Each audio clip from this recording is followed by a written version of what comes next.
It's showtime, people. Welcome again to another edition of the Coach's Desk. It's the third night of the weekend's triple treat, and we're here with Coach Merron Gordon. We'll be having a little chat with him, and also we'll be looking at how we just talk a little bit on the coaches' development on the island, because I think that's one of the issues that the development of football face, where it comes on to the coaches' education. So we'll be talking about that a little bit. Welcome to everybody who have joined us tonight, the early birds. Thank you for tuning in. Just remember the golden rule, people. You have to share the live, you have to like the live so it reaches far and more persons will come on board to watch what we have to say. So big up to all the persons who have already commented in the comment section. I just want you to go and tell a friend about the Coach's Desk, because we have an astute coach that is on set with us this evening. So people, just giving you a few more minutes just to get some of your friends on, and we're gonna not wait long though, because we want to hear what Coach Merron Gordon has to say. And I just want to give a little introduction on who Coach Gordon is, and of course he'll be delving into it a little bit more in details.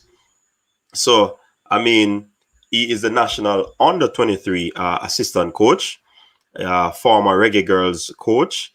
That's for the senior. He was a head coach for the U17 and the assistant for the U20. So he has a wealth of experience where coaching is concerned, even at the national level. And of course, he's one of the scouts for both male and the female team, all the national level teams. So one other thing is that Coach Gordon is now the head coach of the University of the West Indies Premier League team. So viewers, thanks for stopping by, and we welcome Coach Merron Gordon to the show, the final stop of the weekend's triple treat. Coach Gordon, welcome to the Coach's Desk. Man, thanks for having me. You left out one thing though. I'm the technical director for Garvey Massey High School. I don't want the Garvey people to think we're gonna leave them out for the past 2.5 years. All right, so you heard that from Coach Gordon there, and because you have said that, Coach. Well, before we get into that, tell us, how are you doing? I'm good,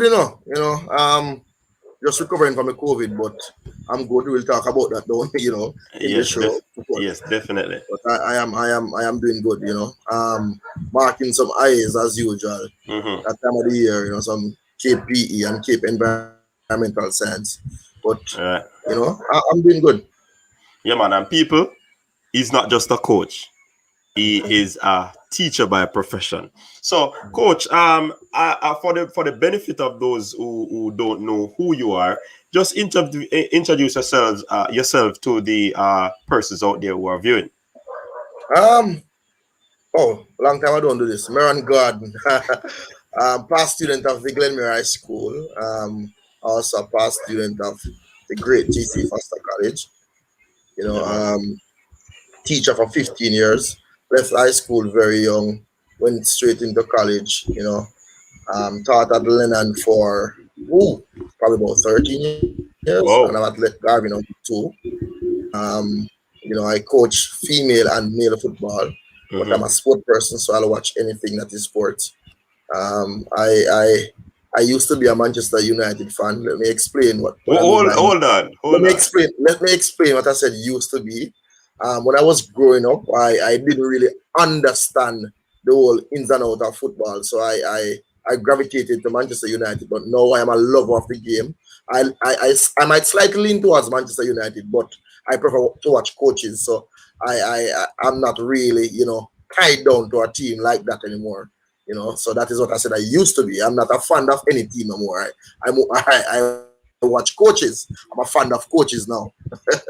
you escaped there, Coach. You escaped there. You escaped there. I know I would escape. All right. So you were through though. I deliberately said it that way. So you were onto something then. Yeah, man.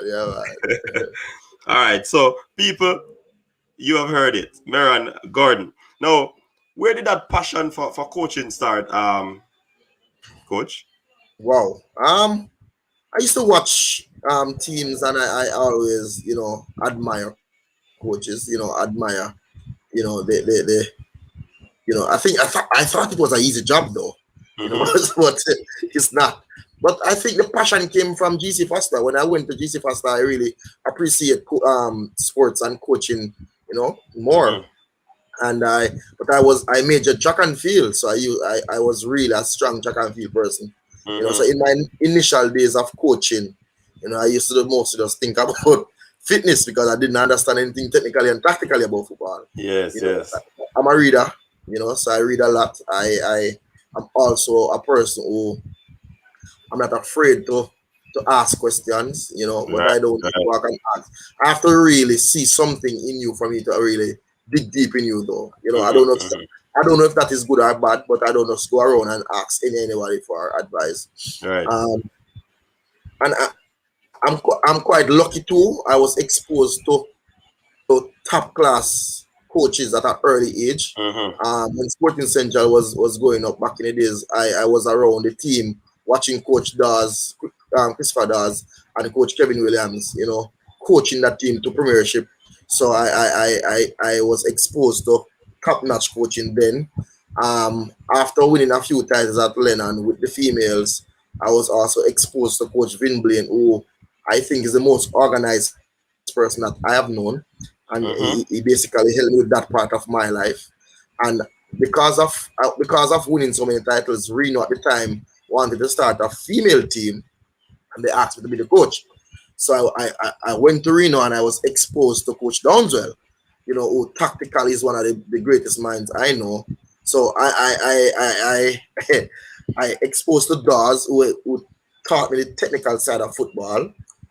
Coach Vin, who I think taught me the how to organize as a manager, and Coach Downswell, who's a tactician. So you put all three of those coaches, I think that's Merron Garden.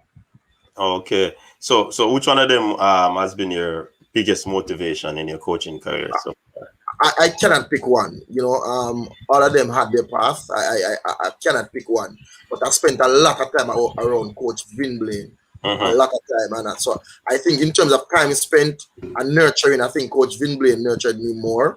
But Mm-hmm. in terms of knowledge, I got equal from all three.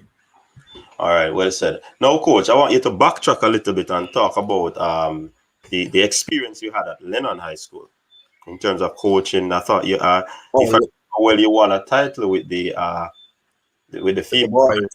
or the Yeah, but boys. yes, I won plenty titles with the females, but Yes. I've been friends with the boys. Mm-hmm. Wow. So when I went to Lennon, I got a 4 month at Lennon. That's how I started. A teacher went on leave, and you got like a 4 month. Sorry for the coughing, I still cough even after a month of recovery from COVID. So No, no problem. if I during this session, I'm sorry. You used Um, to have COVID. Pardon me? You used to have COVID. Yes. Yeah, man. So I got the job there, and when I got the job there, the head of the department then, her name was Beverly Smythe, also like a mother to me. She said to me that she want me to coach the track and field. I want to start a track and field program, but it was hard. It was really hard to get a program started. That time, Homewood and Edwin, and very technical. They were really trying up all the top talents in the parish, so it was really hard to start something down here. But after a few weeks, she asked me if I want to assist the female team. I went there, started to assist, started to help. Mm-hmm. Um, and I really did well with the girls. It wasn't really a more assisting type of person, but you know, the coach and I were working together. However, after the year finished, after the 4 months, they took me, and unfortunately the other coach had to leave because only one space was available. So I think so for some reason I impressed them, and then I started. That first year though, we came third in the competition. So I was saying to myself, so wow, see, as if I have some amount of talent here. I took it serious. I did some studies. I realized why we came third. And the main reason then was the Christmas break, where the ladies normally go home, or the young ladies go home, eat up a lot of junk food, come back for January, and the competition is February. So that was something that I stopped the following year. Following year, we didn't really do well. But the third year, though, we won, and we won 5 consecutive years. We were the first rural school to ever win the competition, and won 5 consecutive years since then. You know, and then I was introduced to the national program. Then, after doing so well with the girls, though, the boys asked the boys' coach was migrating, and the boys asked the principal if I could be their coach, and the principal called me in. I was very young then. The coach stuck up. Called me in, asked if I was interested. I said yes, but you know the time there, not even dollar you're not getting. Yeah. Especially if you work at the school. Yeah, man. But I was building my resume. I was building for today or for in future, because I'm not yet, finished with my resume. So I coached the boys. We went to a number of quarterfinals, semifinals. Went to a final 2010. Lost to Russia's the handball 2010. I don't know if you remember that finals. Where I think the guy's name was Walker. Used his hand to put the ball in the goal, and that was very. I remember that game. Yeah, man. Yeah. So that was when I was really put on the map, 2010, as a young coach. Because I was winning with the girls, and they see me in that second final with the boys. So I was well rounded. And I always say, in Jamaica, like in the world, not in Jamaica, in the development part of football, I don't classify top coaches with trophies alone. I classify top coaches with how consistent they can be doing good. But coach, I want you to save that, because we're gonna discuss the whole development how coaches are viewed in another segment of this. Okay, I'm sorry. I understand. Yeah, so so that's why I was really that's my stint at Lennon. At Lennon, I got a number of highlights. I got a number of jobs. I traveled the world, still building my little resume. I remember my first paycheck for coaching at Lennon. I got 30,000 after the end of the season. I'm talking about coaching from September to March the following year, and I got 30,000 at the end. That was my pay for the year. Yeah. But as I said, it wasn't the money for me. Back then I didn't have a child, so money was not really building a resume. Important, building my reputation, and that is something I don't think young coaches really do in Jamaica. But as I said, we'll talk about that down in a second. Yes, definitely. All right. So, you spoke about your stint at Lennon. Talk to us about your stints coaching Premier League. So all the Premier League teams that I've coached so far, I had to leave because of national duties. So I coached Cumberland for a season. Started the pre-season, got the U23 job. When I got the U23 assistant job, my main role was scouting, and I couldn't see myself scouting and playing match only with one team per week. So I wanted to travel around the entire country. So I had to leave. I still help out with them to organize things for the season, but I had to leave. Same thing when I was coaching Sporting Centrals. I was offered the senior female job, and that was a high travel job, so I didn't have the time to coach both, so I had to leave.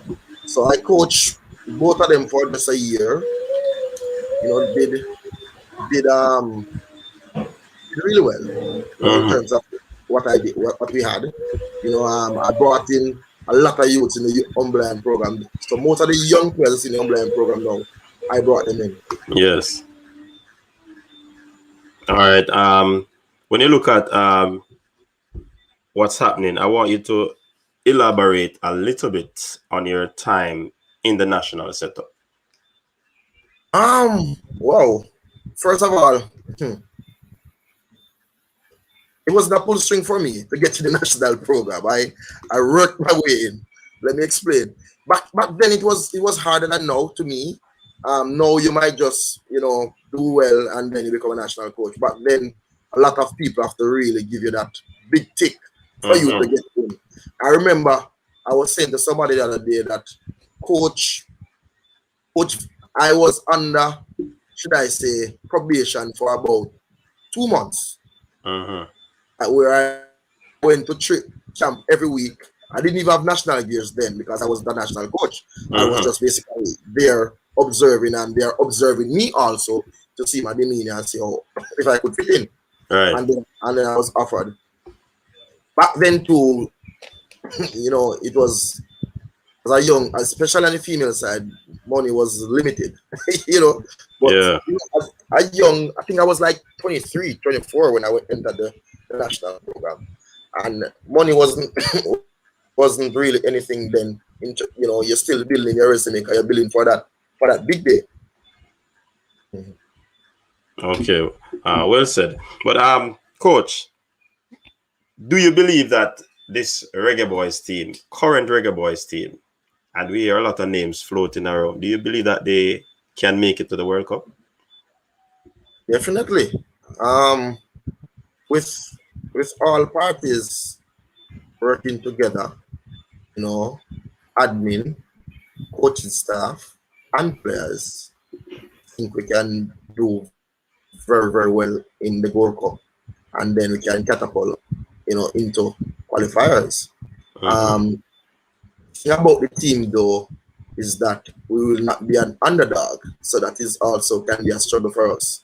No longer teams will just look at Jamaica. Now they are looking at Germany, they are looking at England, they are looking all over Africa. So we have players all over the world. So it's going to be tough, but definitely I think we can make it. All right, definitely. Well said. Now, is there anything that you have learned that you could impart to the aid of development in football? That's where we want to go now in terms of that aspect of the discussion. The first thing, is to be humble. Let me explain why I said that. My two mentors, two of my three mentors, Coach Downton and Coach Vin, they are coaches that I've played against and actually beat them in a lot of competitions. I don't see myself better than them. I see myself still learning from them. I think that is where some of us young coaches get it wrong in this country, where as soon as you start winning, you think that you're better than who you're beating, when it's probably just that a situation or anything like that. So I think that is just to be humble and to be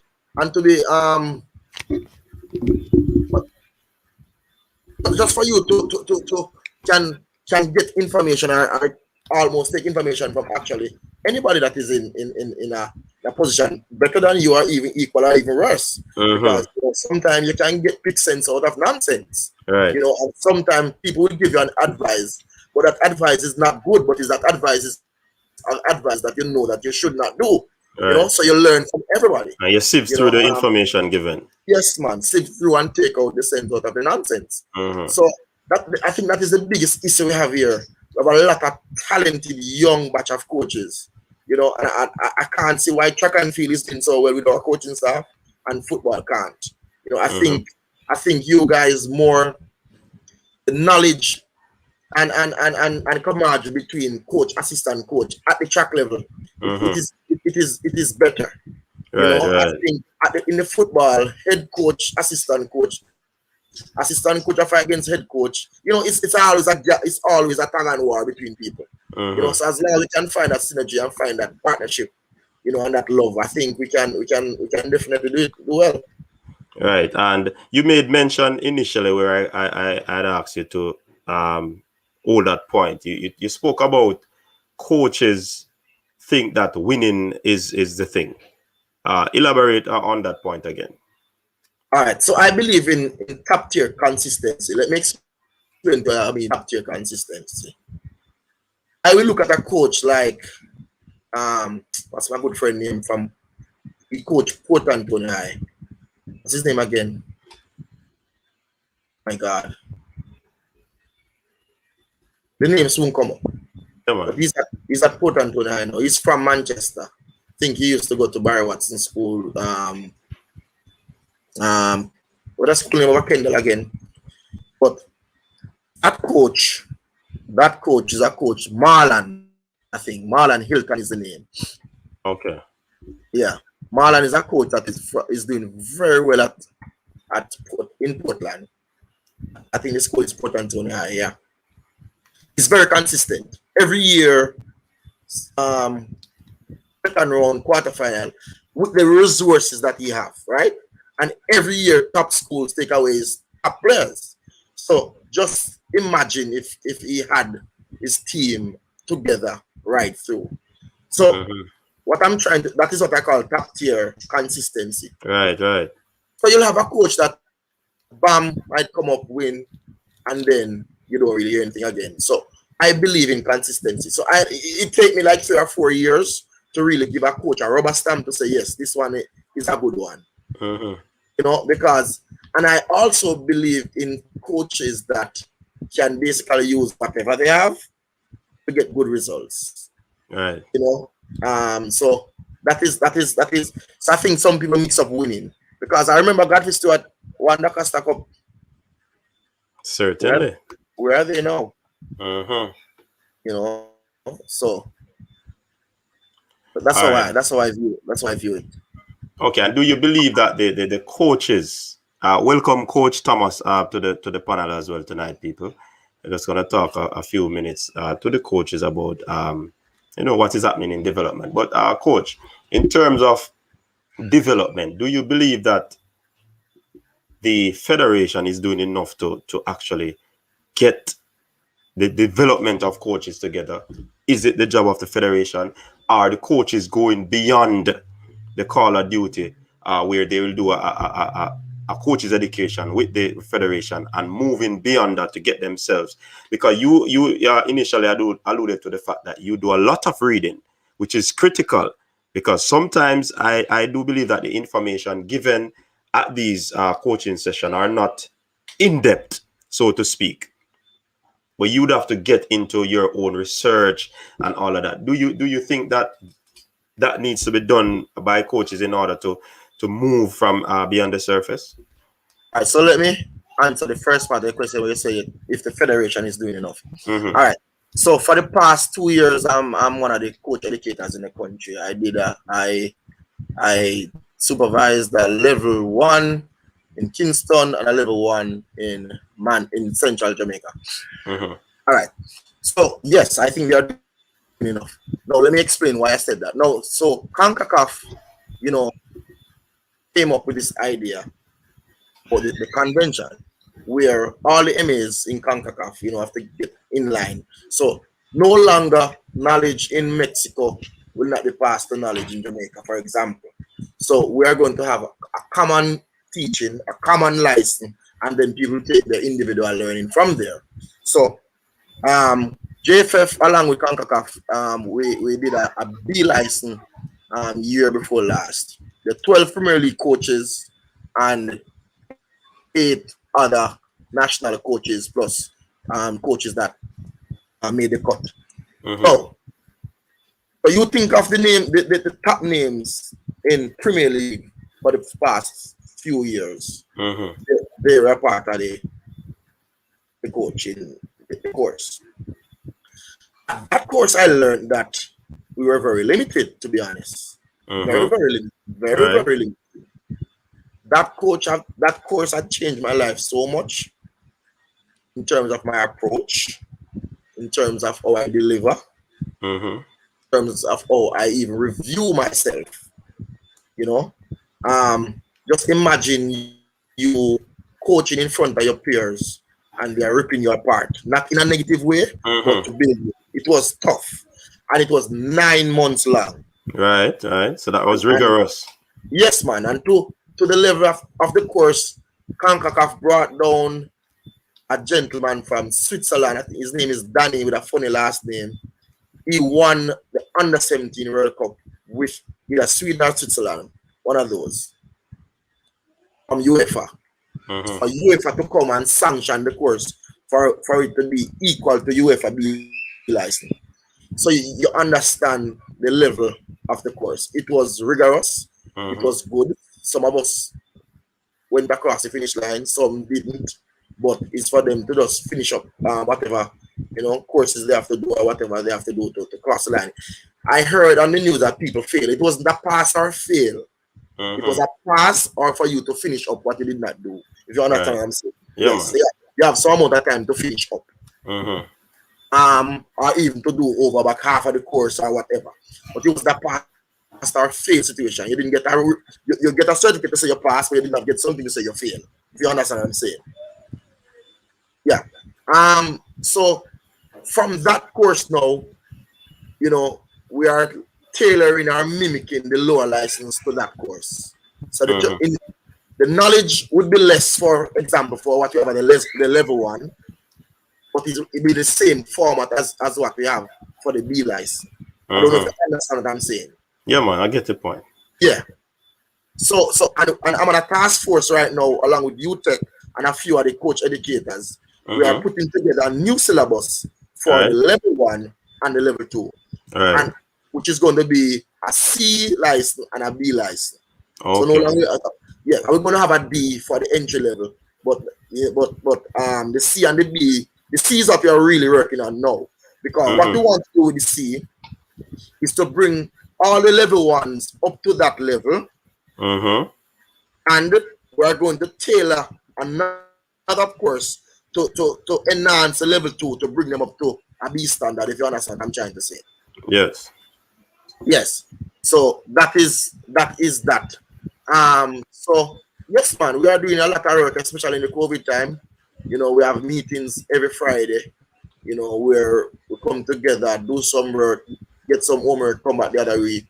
So we are doing a lot of work, and I said that along with youth, and I think we have 4 more coach educators now doing their B license online, along with some other technical directors and coach educators around the Caribbean. So 4 more Jamaicans. So we are on track. So as soon as things can open up, we have a lot of exciting things coming in for coaches. And for the first time, the other day I saw ad put out from the federation. They are basically employing a head of coaching education. So they're taking it seriously. So it's no joke. It's just a little bit more patience, and the sooner this vaccine thing get over and we can open up back, is the better for us. All right. So essentially, you're saying that the B license would be the CONCACAF B license, right? Yeah, man. And that is equivalent to. All right. I'm not saying it's equivalent because UEFA did not stamp it off as yet. But they brought down the UEFA instructor to see if we're aligned to what they have. He was pleased. Initially, after the first 6 months, he wasn't pleased. But after we finished, he gave it a rubber stamp. So I'm not saying if you have a CONCACAF B is equivalent, but the knowledge is equivalent to the UEFA B. Okay. All right, fair enough. Coach Thomas, welcome. We want to talk about before we get into to what we want to share with viewers out there, your COVID-19 situation. This is basically indicating that things are happening in coaches or coaching education in the island, and more persons are getting qualified. Just want to reiterate the point of the C license that is working on. So is it a case where they are no longer going to be utilizing level 1 and level 2 license? Yeah, we're not going to call it that anymore. So moving away from that. Moving away, yeah. We're graduating to higher heights now. Yeah, man, that sounds good. So contrary to what people believe, the coaching education aspect is up and running. It has been installed since last year, January, March, about April, May. We started these meetings, putting the curriculum together. Right. So as soon as we finish the C license, we're going to roll it out and yeah. Awesome. That sounds good. So kudos and that should be before summer. Okay, awesome, awesome. All right, so Coach, I want you to tell us about your experience that you have with this COVID-19 virus.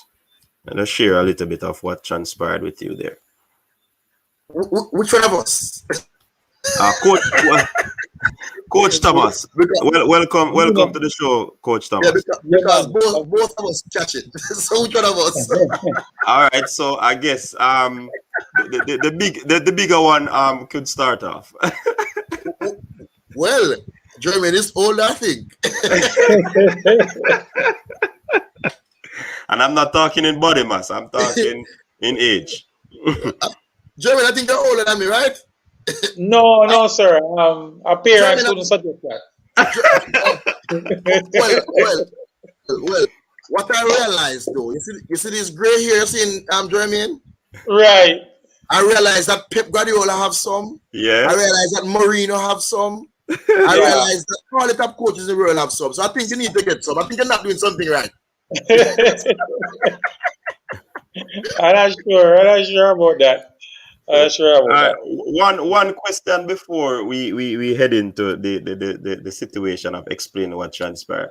And this question, any one of you can answer the question. Do you believe that we have more than... All right. Do you believe that we have world-class coaches in Jamaica to begin with? And how many? If you can enumerate it, how many do you believe that are in a world-class category? All right. What do you classify world-class? Somebody to leave from here and go to probably a premiership team to coach? That would be one of the criteria. Give me another criteria. Let me answer you then. Consistency. Before you in terms of development. I'm not busting my brain. I think we have world-class potentials. Potentials, okay. Yeah. But we need the knowledge. Coaching at that level is not easy. All right. Because let me tell you something. And it's not only coaching, it has to do with managing as well. Yeah, man. You see, my first experience as a national coach, and it's at a female Caribbean Cup where Jamaica normally beat up everybody. Yes. And that's where I understand that international football is no joke. So a lot of people here on TV are out there criticizing national coaches. It's not easy at that level. Okay. Mr. Downs always says war, nation against nation. Understand? It's not an easy feat. So I think we have a lot of potential, world-class coaches, and I think we're going to get to the... And I think we have one and two people can consider world-class. Because I consider Coach Whitmore as a world-class coach. Because to bring Jamaica from where it was into 43 ranking is no normal thing. That's no normal thing. Yeah, Coach Downs, I think, is a world class coach. Coach Downs qualified two youth teams for a World Cup. So that is world class coaching. Yeah, man. Coach Vinblade, I think, is a world class coach in his own right. Also, did well here, very well here, and now he's a TD for two countries after leaving Jamaica. That is world class. Yes. So, and I have a lot of young people now that I think we are potentially world class. So just need that exposure. We need to be put out there. That's what I think. All right, Coach Thomas, you wanted to chime in on answering that question? It is. I hate to make the comparisons because I think it's sometimes unfair and difficult to make the comparisons.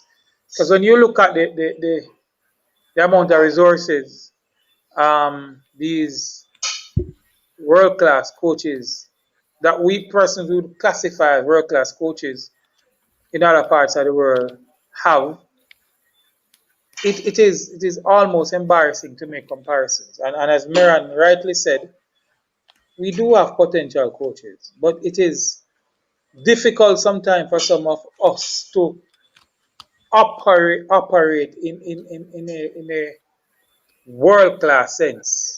And if you take, for example, any one of the top European clubs, their backroom staff is as big as our 12 Premier League staff.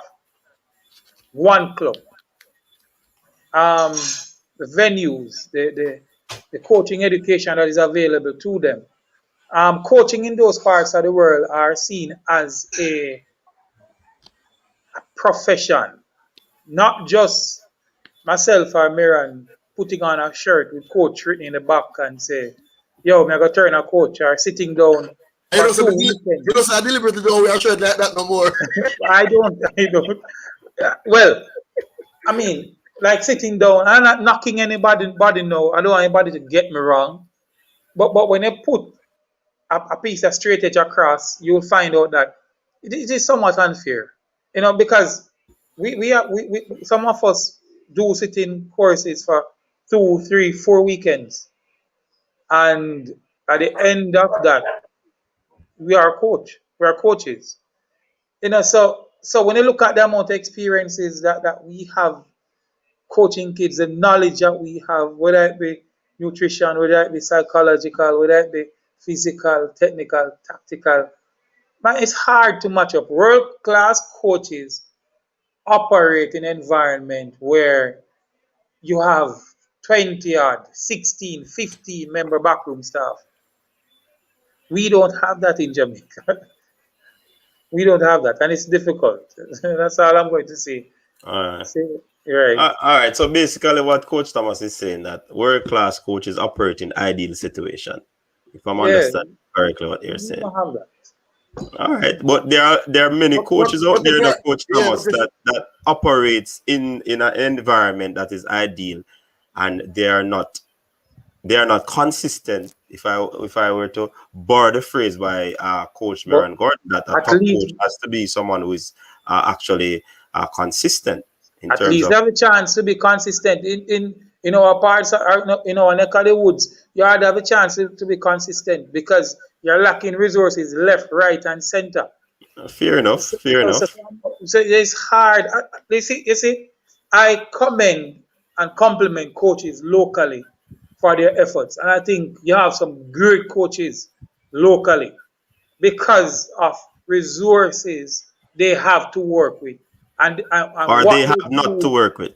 Right, with the little they have, and so it's hard, as I said before, to draw a line. Let us not draw the line there, please. So let me ask a question, Jeremy. Yes. So, because I am from a school. I used to coach at a school that have little or no resources. Mm-hmm. How do a young coach get out of a situation like that? What are you gonna do? Throw down your hand and say you don't have resources? Or are you gonna work your way up? So yes, man. You came to learn and to play me a lot of times on my piece of stone that I call field. So I understand, and I don't want people to get me wrong. I understand when people talk about lack of resources, but as a young coach, the only way you're going to move to the next level is to use that little you have and show people that you can do it. If you just sometimes, it is sometimes unfair, don't. No, it is totally unfair. Because if you fail, if you fail, Gordon, you are going to hear that you are no good. What is failure, do you mean? No, fail as it relates to what we call in Jamaica failure. Because if you don't win in Jamaica, remember, you and I might look at failure as something. Yeah, but Coach Thomas, in Jamaica, remember you're a failure, Yeah, but Coach Thomas, if you operate because of what the outside influence are saying, then you would have failed yourself. No, and I would not be operating like that. Start. Yeah. No, and I believe. Don't get me wrong. I believe in working, and I believe in making use of what you have. But I'm just saying. But Jeremy, yes, I never win a meal title until 2016. Mm-hmm. And you know about Merron Garden long before 2016 because I was consistent. Mm-hmm. So I think consistency is what people really look at. If you are ringing at the media every year, a semi-final, quarter-final, eventually somebody's going to see and say, so that you have potential. Because if you look at the Holy Trinity coach, Devon, what's his last name? I don't remember, but I know what you're talking. Yeah, yes. Man, he has been very consistent in terms of putting out players, putting out teams that So you Remain can be clear. consistent going to the quarterfinals, right? Or Yes. consistent going to the second round, right? Or consistent going to the semifinals, or All right. consistent going to the No, finals. so if you're on a little bit earlier, we were talking about top tier consistency, where I said Mhm. that as long as you're licking the up the top 16 or the top 8 on a regular basis, I consider you to be doing well. But Mhm. if you are in the top 8 with a lot of resources, I don't consider you to be doing well. You should be winning. Yeah, yeah. Mm-hmm. You should be winning. Um, Because if your backroom staff is big like a class size and you're not in the top 4 and not in the top 3, mhm. you fail. But if like you, German, when you are the equipment man, you are the nurse, you are the father, I consider if for the next 2 years you can carry back a quarter final and semi final, I consider you to be top tier coach. Coach, you switch Because school? No, you say Bagwag, it's Margaret. Oh, okay. sorry, my boss. Sorry. Yeah, but I hope the principal don't shoot me. So no, she I won't. my opinion, I consider good to be. I don't judge you off one win for it to be good. I have to see consistency. That's All why right. nobody can tell anything about Miguel Cole, no matter what he have. Him consistent. Him Yes, going to say yes, yes, yes. he get top teams, but with the top teams, he win. A lot of people have Mhm. top teams and no I win. can't win. Yeah, definitely. Yeah. All right, so gentlemen, we have that discussion to continue with later on. But I want you to tell me and the viewers about that experience, starting with Coach Gordon, about that COVID-19 experience. You don't say that easy. You know, it's a German catch before me though. I'm actually pilot man through his COVID experience I strategy. want to tell you say a First scene, German, last out. yeah man, a German bring me through my COVID experience based on his experience. Okay. All right, so the first thing I'm gonna tell you, see, the first sentence I'm gonna make, I'll probably use it as the last sentence too. COVID is no joke. People out there, listen. It's something that the entire Jamaica must realize. That COVID is not a joke, right? Whether you want to call it COVID or you want to call it a bad flu, it is no joke. All right, so this particular Tuesday morning, I exercise every morning. So this particular Tuesday morning, I finished exercising and I went home. I was sitting there, my doctor passed me. I said, "Oh, you're sitting on the floor." I said, "I'm not feeling well." And I went to my room. I went there.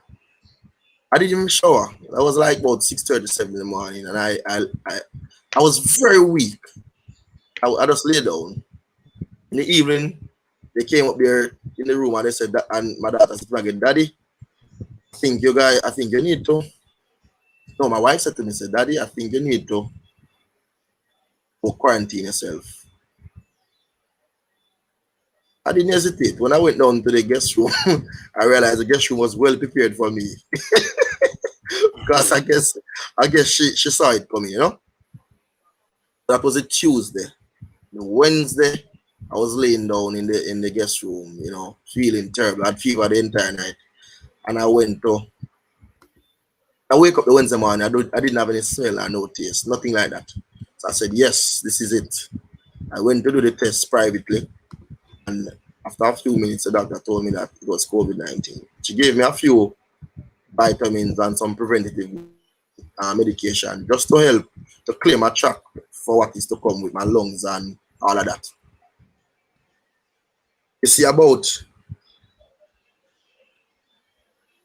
day 3 after the test, start to have diarrhea. I have that diarrhea for about 8 to 10 days straight. I only drank coconut water and eat a little piece of fruits, like probably 3 times a day, and probably half of a small cup of soup. Yeah, and I have to force that down because I was also throwing up sometimes. See, about day 5, day 5, the night of day 5, because the 14 days thing is real, you know. After you get test positive, after 14 days, you're going to feel better. Okay. it is just for you to reach that 14 day is the crisis. Oh, If you reach, so you're If going you up the reach, hill.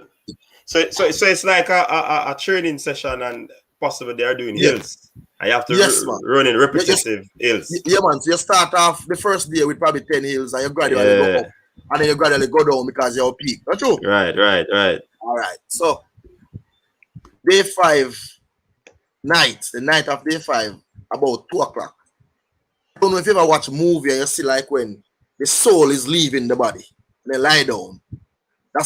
I feel my life leaving my body. And I jump up and I call a friend of mine, a doctor, 2 o'clock in the night. And she told me that I could call her anytime. When I call her, she said to me, "Where's the oximeter?" And this is something that I think every household should try and have. It's not very expensive. You have some for $2,000-3,000. People buy a phone more than that and $5,000. So you can buy an oximeter for your house. So the oximeter is what tests the oxygen saturation in your blood. And every coach should have one too, because it's good for training too. After training, you can stick it on your player them hand and see the oxygen saturation and the blood if you know the fitness how things are going with them. So the oximeter, she said she asked me to stick the oximeter on. I stick it on. She asked me the reading. I told her it was 96. She said, "That's okay, man. But if it fall under 95, go to the hospital same time. Because after it fall under 95, in a few minutes or so, you're going to start breathing short." Thanks be to God, I never reached that breathing short time for the entire 14 days. But my heart feels as if it was outside of my chest. You know? Oh, yeah, man. Well done. That's the oximeter there. And they say a most perfect reading is on the left hand. So anyhow, my heart raced for the entire 14 days. I mean, like my pulse over 100 consistently. I feel like I'm going to have a heart attack. Fever, diarrhea, and because of the diarrhea, you know, even though I was drinking up a lot of coconut water, but the electrolyte was leaving my body so rapidly that I had muscle contract almost in any part of my body. And that is as a result of the diarrhea, right? The diarrhea. So you use a lot of water, so you lose a lot of electrolyte. Yeah, man. I remember one day me yawn and it's like my face lock up like when you have stroke because me have muscle contract in my jaw. I mean, I said to myself, "No, man, this is not normal." And I remember hiding my feelings from my family, from my friend. When my friends and my family asked, "How are you doing?" I said I was doing okay when I was dying because you didn't want the entire world to panic, and because I sent all my family members and all associates with me to test already, so they were okay. But I didn't want anybody to panic because I wanted help, and if everybody tear down, then who's gonna help me? You know, luckily the bathroom was about 3 or 4 steps from the bed in the guest room. So I could, you know, scramble to the bathroom, stand up, lean up, have a little shower when I can, you know, and that is true to when I can because I'm so weak. You know, it was terrible, man. But for the entire period, I feel the COVID-19 coming to my body to about day 8. And from day 8 to day 14, I feel it leaving my body every day. You know, but I have a lot of ripple effects. I'm still weak sometimes, you know, as I start exercising again. And things I used to do, I just can't do them no more as yet in terms of my exercise routines. My heart's still racing. I have to invest in a very expensive watch just to keep track of what is going on with me. So that's it for me. You know, probably when Jeremy is telling his story, I might remember something else and can kick in. Of course, somebody's asking from the comment section there if you had taken any vitamin C throughout that process. Yeah, man. As I said it earlier. I said the doctor gave me all the vitamins that was possible. You know, so I took vitamin C, I took B complex, everything. As I said to my friend the other day that if somebody had told me that probably, you know, dog mess was good for COVID, I probably would have taken it because I wanted to get better. So everything people tell me, I tried. Because of the feeling. And you want to shed that feeling. Yeah, man, you feel and you don't want to fall asleep at nights because you just feel as if you're not going to wake. You know, so most nights I fall asleep sitting sitting up, leaning against the bed head. So it basically wear your body down. Tear down, man, and it attacks your muscles. Mm-hmm. You know, so that's the word. So you just feel helpless and Okay. lifeless. You know, so if I did not go through the whole breathing ordeal, can you imagine what those people are feeling, man? Definitely. And the people out there are just saying there's no COVID-19. So what I'm asking them, all those people in the hospital fighting for oxygen, what Mm-hmm. happened all of a sudden? What happened all of a sudden? Why people want oxygen? What happened? What is happening? Because 2 years ago we didn't have so much people in the hospital want oxygen. Right, right. And we had asthma and all of that before. We have all kind of respiratory disease before. And we did not have so much people. Because most of the people who die from COVID is lack of oxygen, you know, because the hospital just can't accommodate them. Mm-hmm. Look at Principal Wright from Rossi's Eye. He's now at William Nib. His father died because there was no space in Falmouth Hospital. Okay. So that is the issue. All right, Coach Thomas, you here with us? Yeah, man. Yeah, What man. was your experience like? Well, my experience was terribly, you know, Virgin. I never had no kind of breathing issues. But if you ask me, I think I was at the brink of passing out, or probably dying.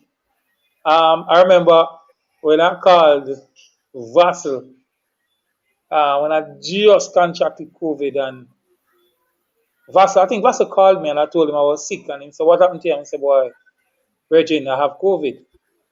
And then Gordon called me now and said, "Virgin, me can't believe say I have COVID. And you not tell me say I have COVID." I was like, "Oh gosh, you know how terrible I'm feeling." But and it's so ironic that right couple weeks after Gordon contracted COVID, and he then called me up and I said, "Thomas, say boy, I have COVID." I mean, I say, "What?" You know, but to the meat of the matter, my experience was awful, and it is an experience that I would not want.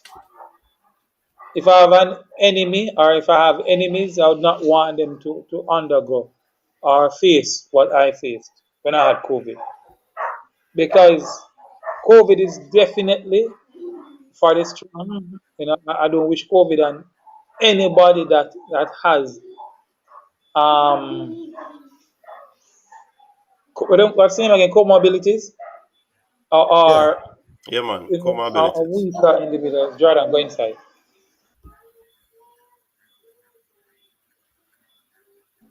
All right, I thought I wish COVID on anybody like that. But for me, I was here, I think, one Thursday or a Wednesday, and I just start feeling sick.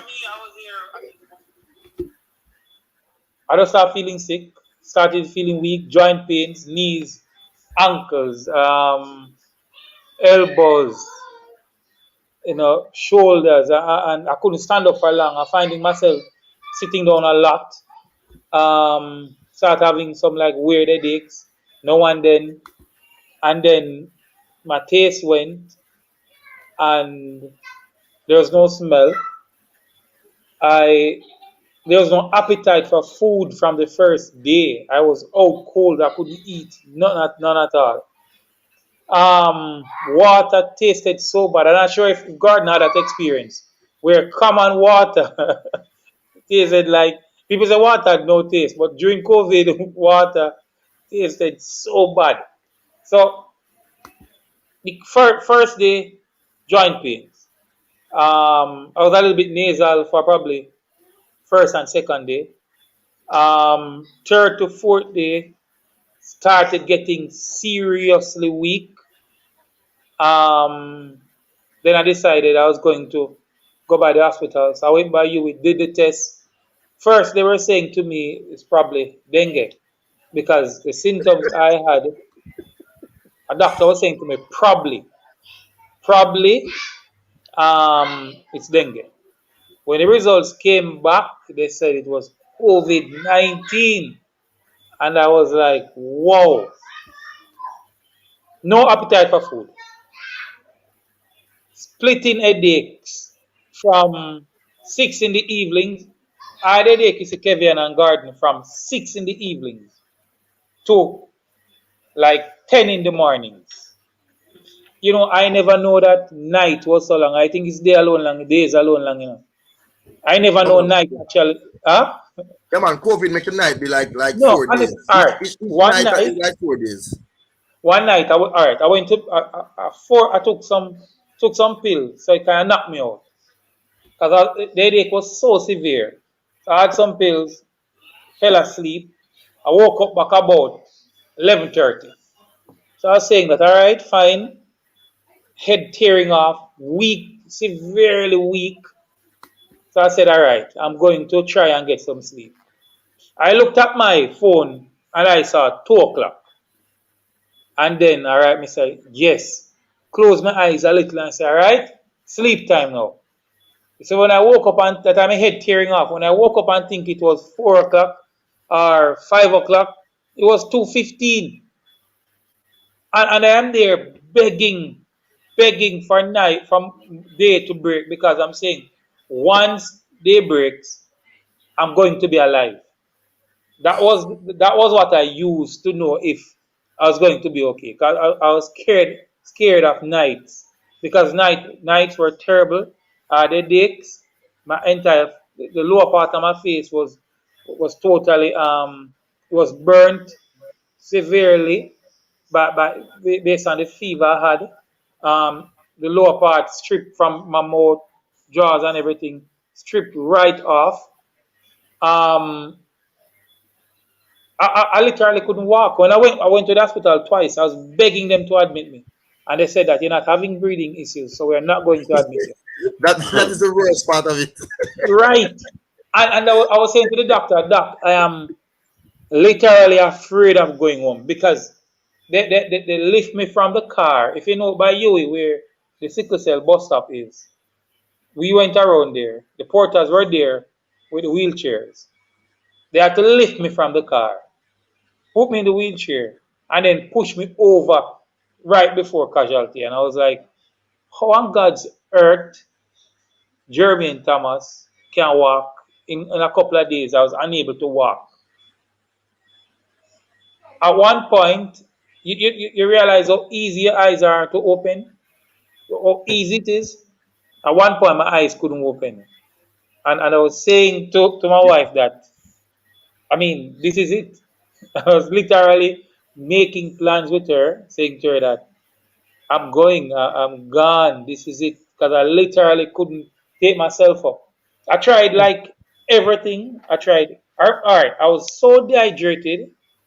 Like I remember drinking like probably 44 jellies in 4 days.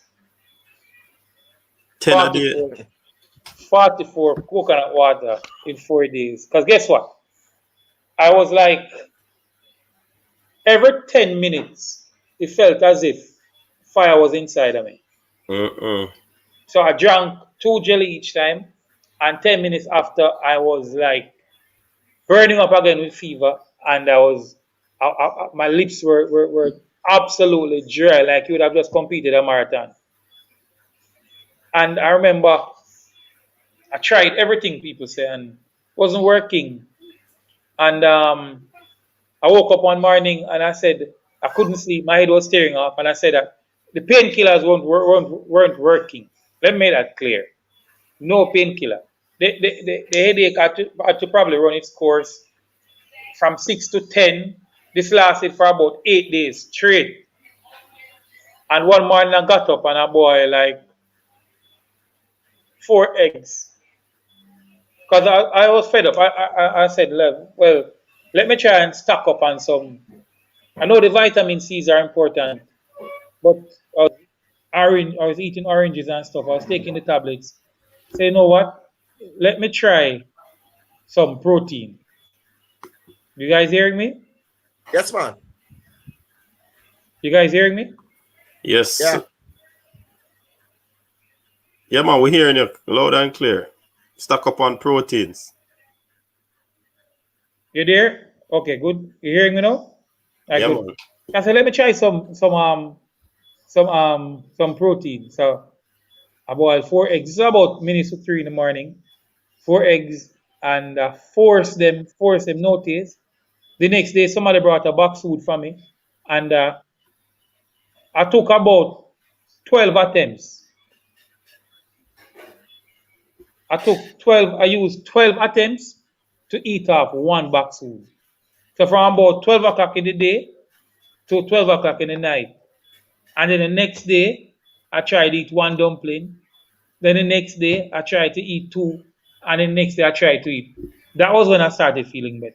Apparently, my immune system was so goddamn weak, you know. But people, let me tell you this, and Kevin and Garden said it earlier. COVID is just no joke. And I think persons need to take this thing very, very serious. Definitely. 10 of us will probably catch COVID, and it will affect probably 3 or 2 severely. But if this thing is taken for granted, if we should have a third wave, I'm telling you that persons are going to suffer tremendously, because I don't think all now as a country we are taking COVID serious. I don't think some persons actually doubt that something exists named COVID. And And what I went through, it was like an experience. Remember, I never had breathing issues. Never. Think about the persons who are lying down in the hospital on oxygen and are struggling to breathe. Think about those persons. And I literally feel like I was going to die. So just think about Kevin. Think about it. If I had breathing issues, what would have been the outcome of all of this? Yeah, man. So it's something that we need to take serious, very, very serious. Yeah, At man, one point, man. I'm not sure if it was Gordon called me or somebody else called me, and I could not talk. I couldn't talk. I couldn't find the strength to talk. I mean, man, you answer the phone and you say you can't talk. It was You're crazy. weak. Yeah. I'm not hearing you guys. I'm not sure what is going on, but I Yeah, think man. you guys are hearing me, right? But I'm not hearing you. Yeah. But I'm not sure. If I just may, let me try and sign out and then come back to see All right, if that can do no something. problem. Because I'm not hearing you guys, all right? Coach Gordon, talk to us about the after effects of this. That is what I'm coming to. Because I want you to share with the person some of the side effects. What are the changes All right. that you're feeling in your body and so forth? All right. Before I even go to what I'm feeling, you see, Mm-hmm. the people that are asymptomatic, Mm-hmm. up to now, we're not sure what happened to them a year from now. True. The studies don't show that yet, Mm-hmm. Because look at me, who went through a dilemma, and after a month, sometimes me cough like me go dead, and my heart still race. I went to do and the thing about this thing, I went to do an ECG, and nothing I do my heart, but the thing just attack the heart when it's ready. Like it leaves residue. Yes, man. The doctors are saying that some scientists are saying that we are 3 to 6 months immune. I can't catch it again. I don't believe that. So I protect myself like from day one. The thing about me, I'm a mass person, I don't even understand how I catch it. That is the mystery. For me, it was strange. That is the only thing I kind of agreeing with the normal people that are saying nothing is out there. Where I am not sure if the scientists really know how this thing really can be transmitted. Because I can't understand how nobody in my house catch it. But I guess Yeah, that and let me cut in there, Code. That's a very good point, and that's what persons are theorizing or they're considering, they're thinking about. I know a couple right now. Well, the husband has it, and they're in the same house. I would assume that they're sleeping in the same bed, and only one of them have it. Yeah, man. So it's kind of mysterious. It's strange. I Yeah, man. think But there are different strains, and I think it has a lot to do with your immune system. I think if your immune system is down, if it catches you at a bad time, you're going to be in trouble. That's what yeah, I like if it's one day when like you're tired or so, you come yeah, across man. If somebody. it, if it I think catches you at yeah, that time, you're going to be in trouble. yeah. If, So if you're short on certain minerals uh and vitamins. right, you're going to be in trouble. If your probably Yeah. sodium levels are low, if if your shortages of stuff, you're going to be in trouble. But is So it true though that more males catch it than females? I think so. Yeah, Based on studies that I've heard, I think so. yeah. And And then man you hide and keep party. and when you look at it, men are just abusers or sometimes alcohols. Yeah. They smoke a Even lot. if you're not directly influenced by smoking, you're there when I bridge you smoke every day. Right, right, and, Yeah, and the yeah, love. yeah, yeah. We damage yourself a lot of ways, man. hmm And we work very hard. Trust me, we work very, Yeah, very hard. yeah, So if it yeah. catches you when you are down, you're going to be in serious trouble. Yeah, man. I said to you before, the headaches I had, my head literally hurt me one night until I was trying to force my head through the grill backwards. Because when I was smaller growing up, I used to see my great grandmother tying her head. I don't know if you remember them stuff. Yeah, Yeah. With cloth when tight. they had headaches. I resorted Compression. to even that, tying my Mhm. head. Com- Only thing, I used to see my grandmother getting some broadleaf, something, and then tying it. I I, sound like leaf of life. I wanted to go outside or something like that.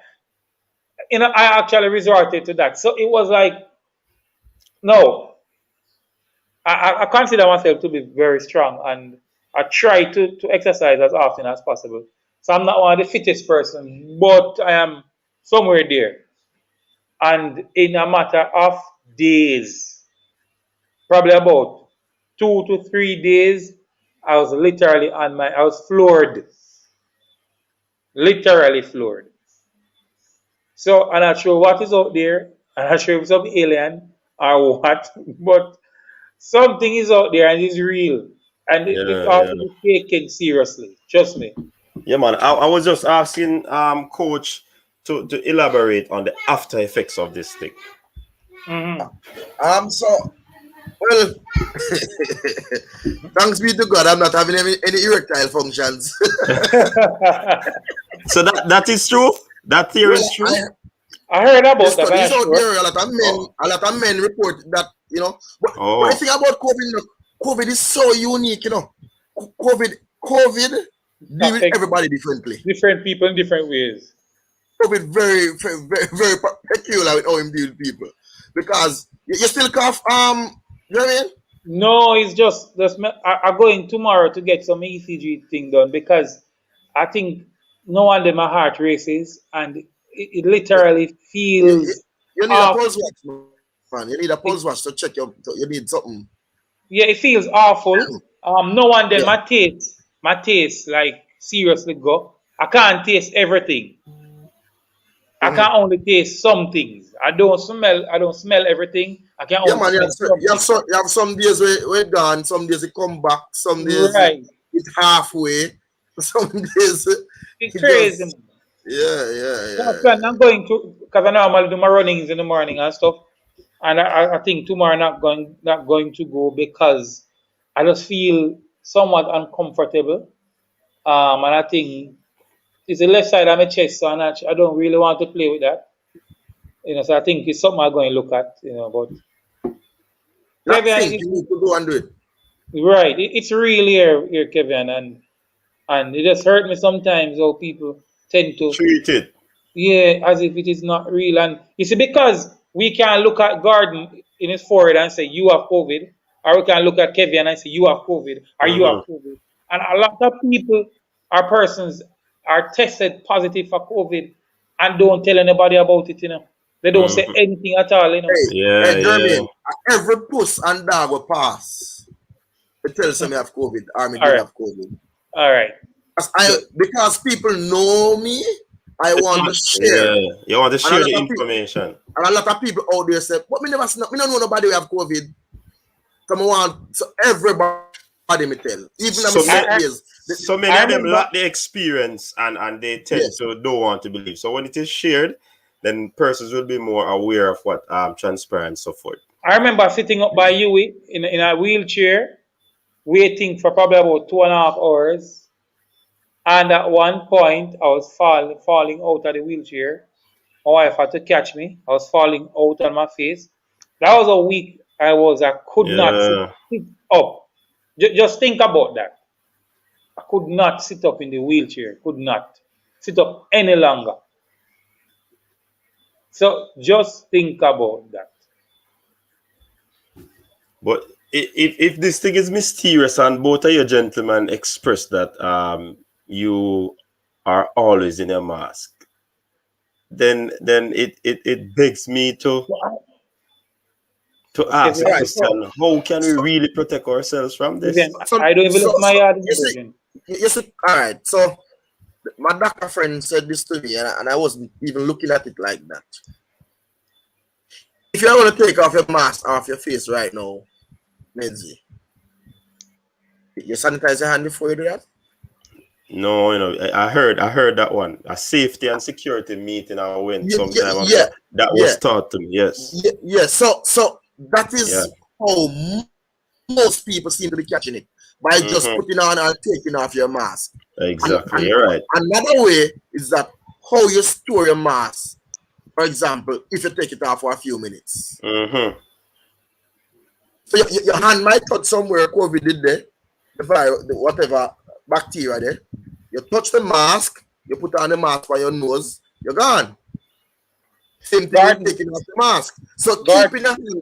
keeping your hands clean, I think, is one of the most important things. But garden, I'm also worried about there's something, there's a close relationship with COVID and cold places. I am seriously worried about air conditions, air Yeah. conditioned rooms. I'm seriously worried about that. Look the other day when we had the little cold period from January to about April, that little cold Yeah, fluid period, The yeah, numbers man, we spike. increase. Yeah, man, we the, spike up, man. where the numbers increase. And if you look carefully in some of the colder part of the island, the numbers skyrocketed, like places like Manchester, Mandeville, etc. The numbers went up drastically in those places. Now, if you backtrack a little and look at us going into the summer and the heat is kind of coming on, apart from the lockdown, and you can probably attribute some of it to lockdown, but I think some of it should be attributed to the change of Climatic condition. the change we are having as it relates to climate. Yeah. This thing is You real, know, so I people. think that is one thing. He seemed to be frozen there. Yeah, man. So, coach, trust me. This is another eye opener to me because I've been trying to be very, very careful, do the necessaries and all of that. But that safety meeting that I went and they told about sanitize before you take off the mask, sanitize before you put on the mask. That is something I started to look in because you could be touching everywhere and they just remove the I mask. mean, I look now. I am not that of a unfit person. I'm talking to you now. Mm-hmm. My pulse is 110. My Wow. pulse normal is 70. Mm-hmm. And just Um, talking to you raise my pulse so high. Yeah. It just damaged my circulatory system. Mm-hmm. one thing I realized too, after contracting COVID, having on my mask for long periods, I start feeling a sense of I start feeling sick. It's after contracting COVID. I can't keep on my mask outside for long periods. Mm-hmm. Yeah, it's like my heart starts to race. Yeah, that's why I try my best to just stay away from people when I'm outside. Yeah, my heart starts to race. And But on top of it, let me yeah. ask this question, gentlemen, because I believe, well, I know Sir Thomas is a fitness individual, and Sir Gordon alluded to that just now. How has it affected you going back into the physical, doing your jogging or walking? How has it affected that? No, I'm good. I'm good. I'm actually doing a lot more. I've no issues exercising. It's just when I Um, Merron is last year. I want to catch it, October last year, right? November. November. So Germany will Hmm. be far ahead of me in terms of you know his body Recovering. recovering from Okay, this. okay. But I am just, as I said, about 3 weeks to a month from it. Last week I went to the gym, and now I can go to the gym for 5 days a week. But my final day, I had to just go in there. I tried to exercise. I had to just sit down. Mm-hmm. I just feel weak, you know. And that was me. That was me. And I'm not that old. I'm not old. I'm just 37, you know. But what is going on here? As I said, this thing affects your muscles, affect Mm-hmm. your circulatory system, but gradually, they said normally after 6 months before your body even come back, and some of the symptoms even gone. They said All right. some people will cough up to 6 months. Mm-hmm. Some people heart race up to 6 months and beyond. It's quite unique Yeah. to you. But as Jermaine say, you have to fight the feeling though sometimes and push out to exercise. Because when at least you can at least get down your pulse level lower, Mm-hmm. get more blood pumping around, the more oxygen pump around your body. So things like that can happen. But it's just to get to that point for it to happen. Yeah, definitely.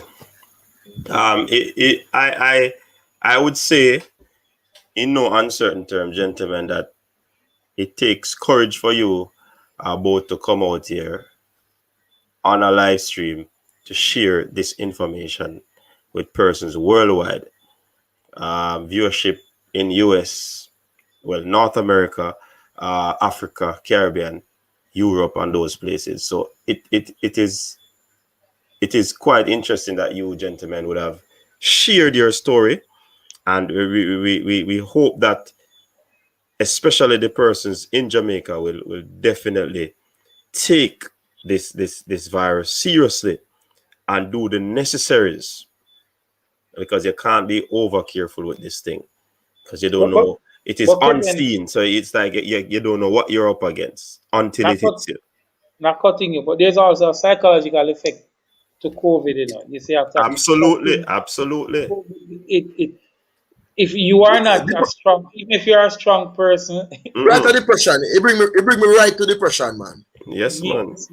yes, Hey, man. And Scott, sorry, there are a lot of mental issues that can come out of this thing as well, Yes, yeah, yes, man. yes. because depression is also a mental health issue. And if you Let say me tell you you, were at the point, depression real when it come on to COVID. Let me tell you It something. makes you fearful too, man. Yeah, man, when you have COVID, a one number thing you think about, is death. Yeah, yeah, yeah, mhm, No yeah. matter yeah, how strong you are, Yep. for a It's like human being to be thinking that you're going to die now or die tomorrow, it must put some strain on your mental health, man. for me now, it's like everybody I see, I wonder if I'm going to catch COVID. So I try Hmm? not to use my mask, and then I can't wear my mask for long periods. So I try to stay out a crowd. I try not to. I don't try. You see, it leaves a lasting impression, and I think it is more negative again. Boss gone again. Having it, no, I'm just wondering if you catch it again, or if I should catch it again. Would the first time would it have done any damages to my organs? And then a second time around now, Go what and kind finish you of off. right? So it leaves a sense of fear that it's hard to combat that kind of fear. yeah, Hard, yeah. So it's something that you can't take for a joke, Virgin. I tell you that. Yeah, man, absolutely. So gentlemen, we're gonna switch back lanes to talking about development of the national coaches in Jamaica. Right. I am certainly pleased, as I said before, with this information that was shared here on the coaches desk. Trust me, um, I took every iota of words that you'd have spoken, gentlemen, because I have been taking this thing seriously. I've been doing whatever it takes to protect myself and my family. So definitely, I I I I, I don't understand, but I hear you, and I'm doing because I've never reached that crossroad yet. I don't want to reach it based on I what don't you want to just reach said. there, sir. I don't want to reach there. Absolutely. So definitely, I think there are a lot of comments coming in. Normally, what we do, well, Sir Thomas would know. We read some of the comments, we put them on the screen. But there were so many comments coming in, and of course, we were into the conversation, so we would have ignored some of them. So I must apologize to the persons in the comment section. But we have dropped the link now, so persons can come on the panel for us to discuss now about developing the coaches, because I do believe that development of coaches is one of the variables that will also aid in the development of football going forward in the country. So, people, we're going to get back into some football discussion, but these persons are footballers, football coaches. They would have experienced the virus, and I think it is indeed timely that they share this information with us. So big up yourselves, gentlemen. Thanks very much for joining us online. So we have joining us Coach Merron Garden, Devon Porter. I'm not certain if you know him. Welcome, Devon. Thanks, man. Thanks, Kevin. Marian, what are you doing, man? Jermaine, How you doing, sir? How you doing? Yeah, man, I'm what's good. up? I'm good, man. I'm here listening to you guys, and you guys make me nervous. Yeah, I wouldn't wish that on my worst enemy. I'm here listening to you guys, and you guys make me nervous. You know, Yeah. I wouldn't wish that on my. I'm getting a feedback. Yeah, like somebody listening to the. Yeah, I Think it's mean, signing guys. Go ahead. I mean, I know somebody who got it. He and his wife, and here in Canada, and they went through an ordeal as well. They got over it. I mean, luckily, but I'm trying my best. I stay home, stay away from people. I mean, I was off for 4 weeks. I'm going back to work on Wednesday, and I work around lots of people, so I have to be careful because I have a lungs issue. I also use a puffer. Okay. So I mean, I have to be careful. So I mean, and I'm trying everything. I'm wearing my mask. I use liquid hand sanitizer. I don't use like the gel. Mm-hmm. So I use a liquid one like the rubbing alcohol, Mm-hmm. and I carry a bottle in my pocket with a spray bottle. Anything I touch, I spray my hands. Very good. I mean, yeah, I mean, you can't you And can't be too I used careful. to the van. You see the thing what you said about being fearful. I think that's Hmm. the damaging part of the COVID-19. Is us sharing our information, and you want to help because you're sharing because you want to help, but Yes. you are being fearful from it. So it's a damn if you do, damn if you don't. But Mm-hmm. it's something to be afraid of. But the thing about it though, if you contract it, you have to be as strong as you can. You have to Mentally. just be strong mentally. You have to try. You have to try and push through because that can break you down. And when you're not good mentally, you know that definitely physically it's going to Mm-hmm. damage you. Yeah. So You I want to say a absolutely, couple you of things absolutely. actually, which is I, unlike you guys, Welcome to Bertram. For persons who don't know, this is one of our resident panelists, Bertram, Hey, over there in Bertram. how you US. how you doing, Devon? So I'm good, Bertram. I caught COVID early. I just had to get it out of the way real, real early. Oh, I didn't want to procrastinate with the COVID thing. I caught COVID from April last year. It was unfortunately I caught it because my work, we went remote working, say in March last year. So I think the first case in New York was probably late February. I have two nephews and nieces who live with me, and they were in school. I told them I'm going to put you out of school because I'm not comfortable with what's transpiring. But they had exams that week. But I think I waited 2 days too long because the Friday my nephew came to me and said he's not feeling well, but he just spoke to a friend of his who got COVID. And at that time, he started having these chills and these unexplained feeling, right? Just feeling funny, don't know what to do with himself. And I had another nephew who started experiencing diarrhea, loss of taste, headaches. So I took him to the hospital.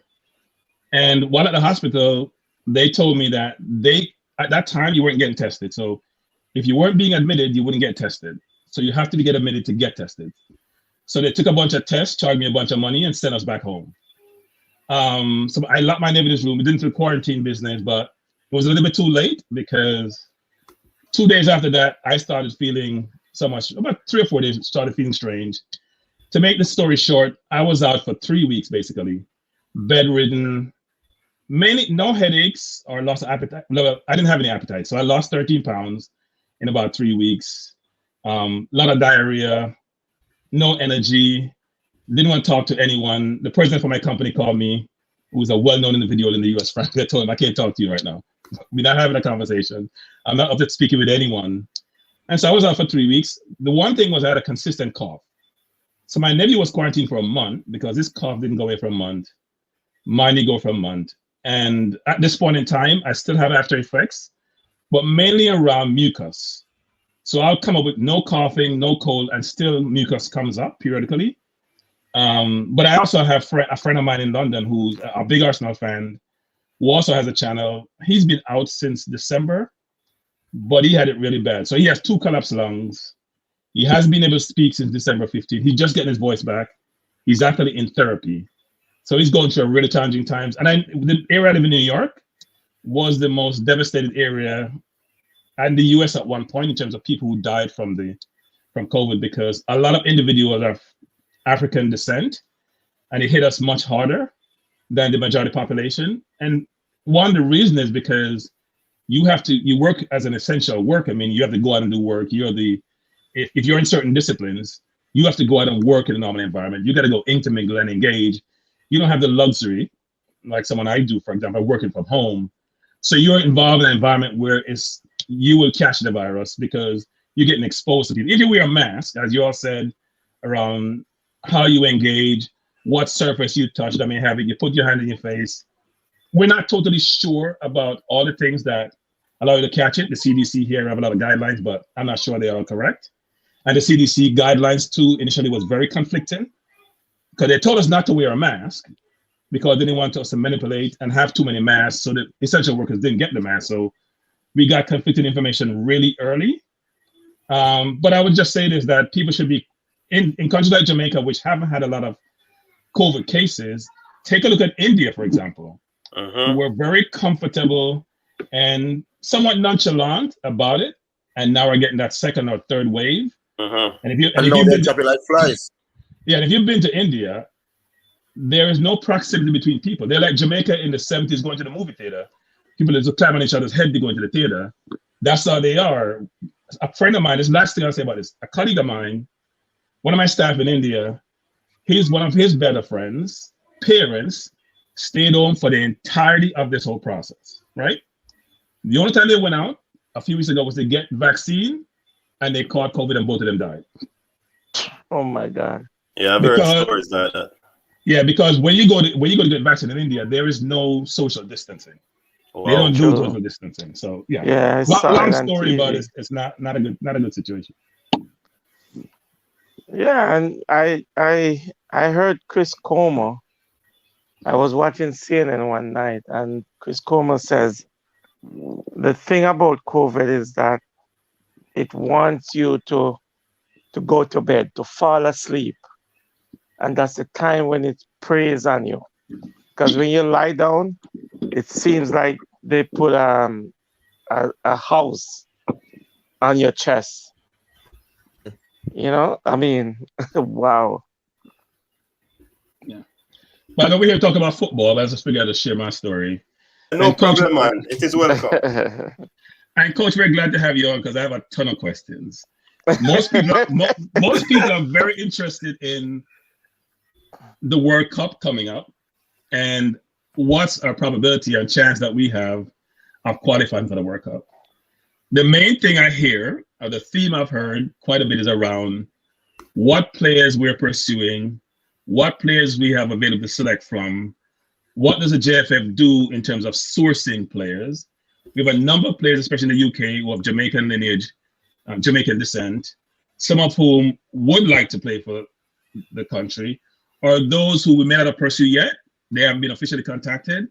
And so the question surrounds around who does that engagement? Do we have a structure in place where we have scouts, more than one, who can go out and source that talent to make sure we have a great pool to select from so we can have the best team to try to qualify for the World Cup?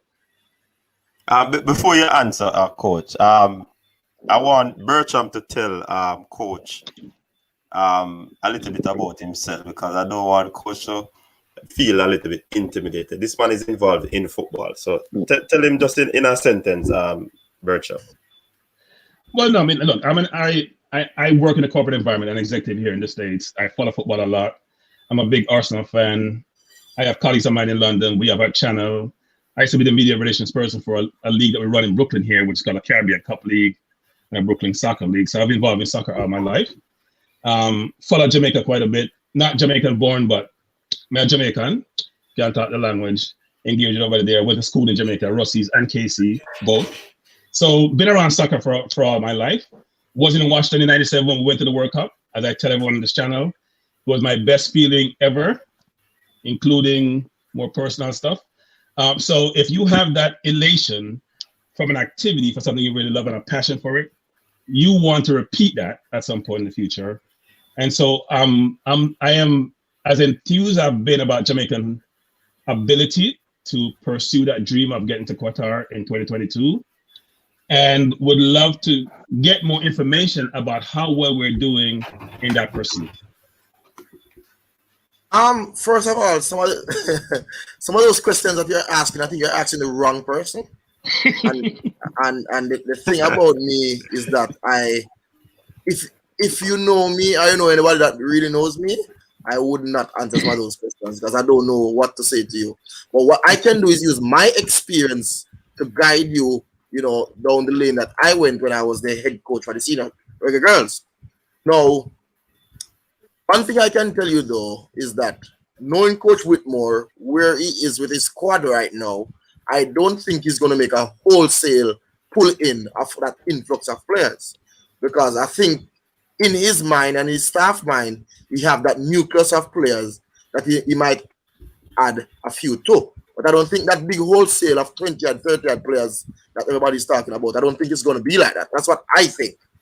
So when I was head of the female team, players with Jamaican descent normally contact us.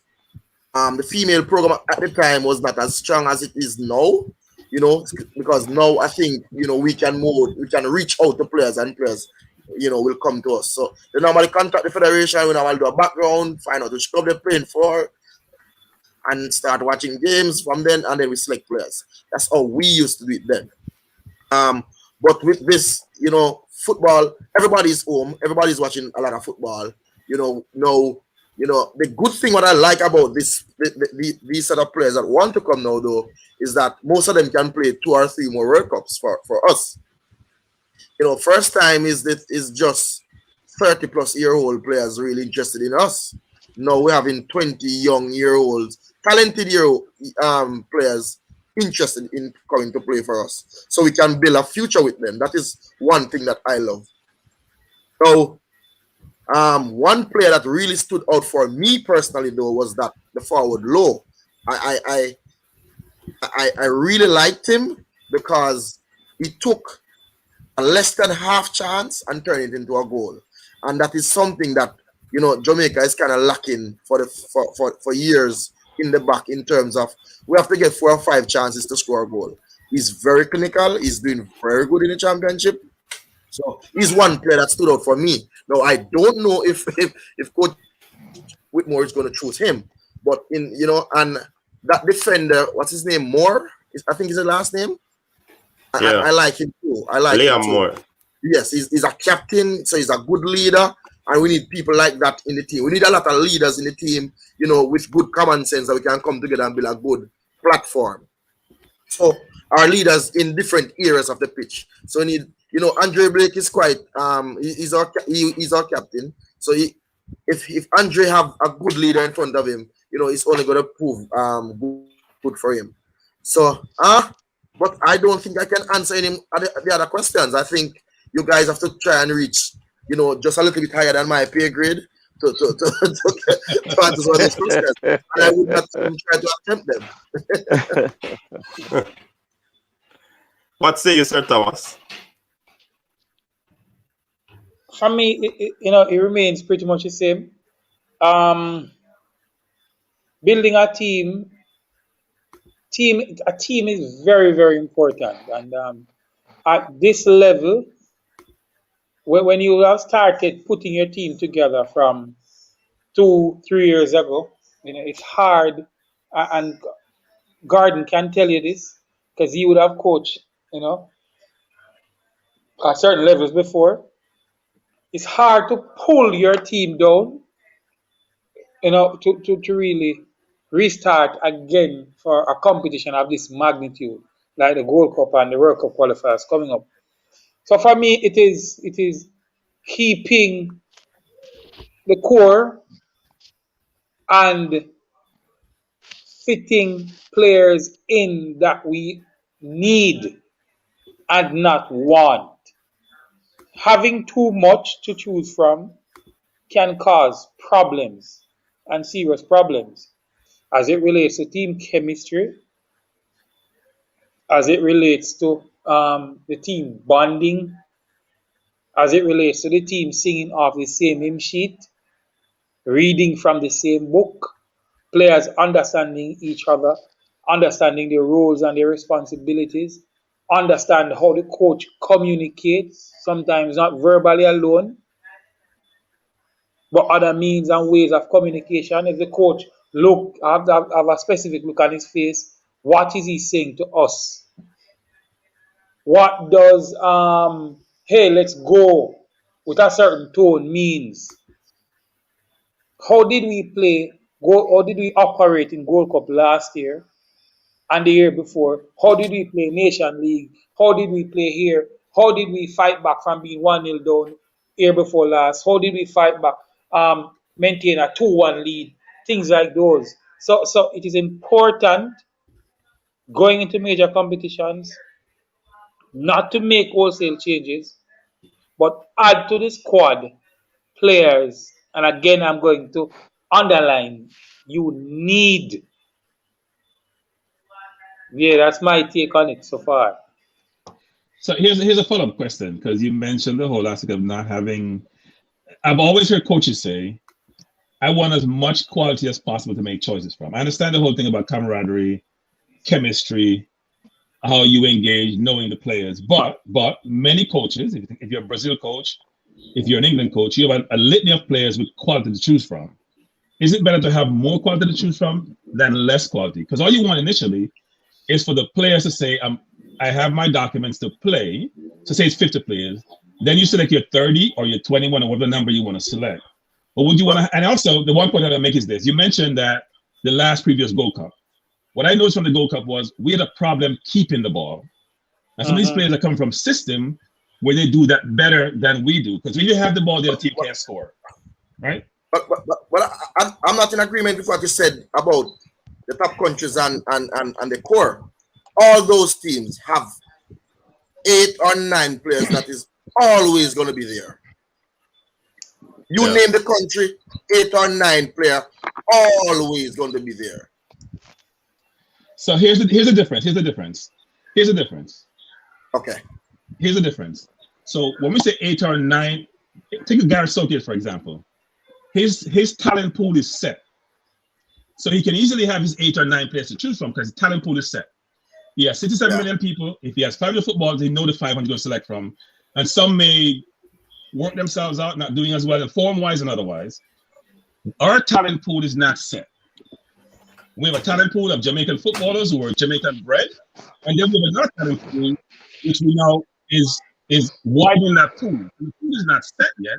We then say, I have my set pool like Southgate does, or the Brazil coach does to select from. We don't have that set pool. We're like the US. That pool may expand because of circumstances, meaning other people get their permanent papers to allow them to be eligible. All right, so I have a question for you to answer your question.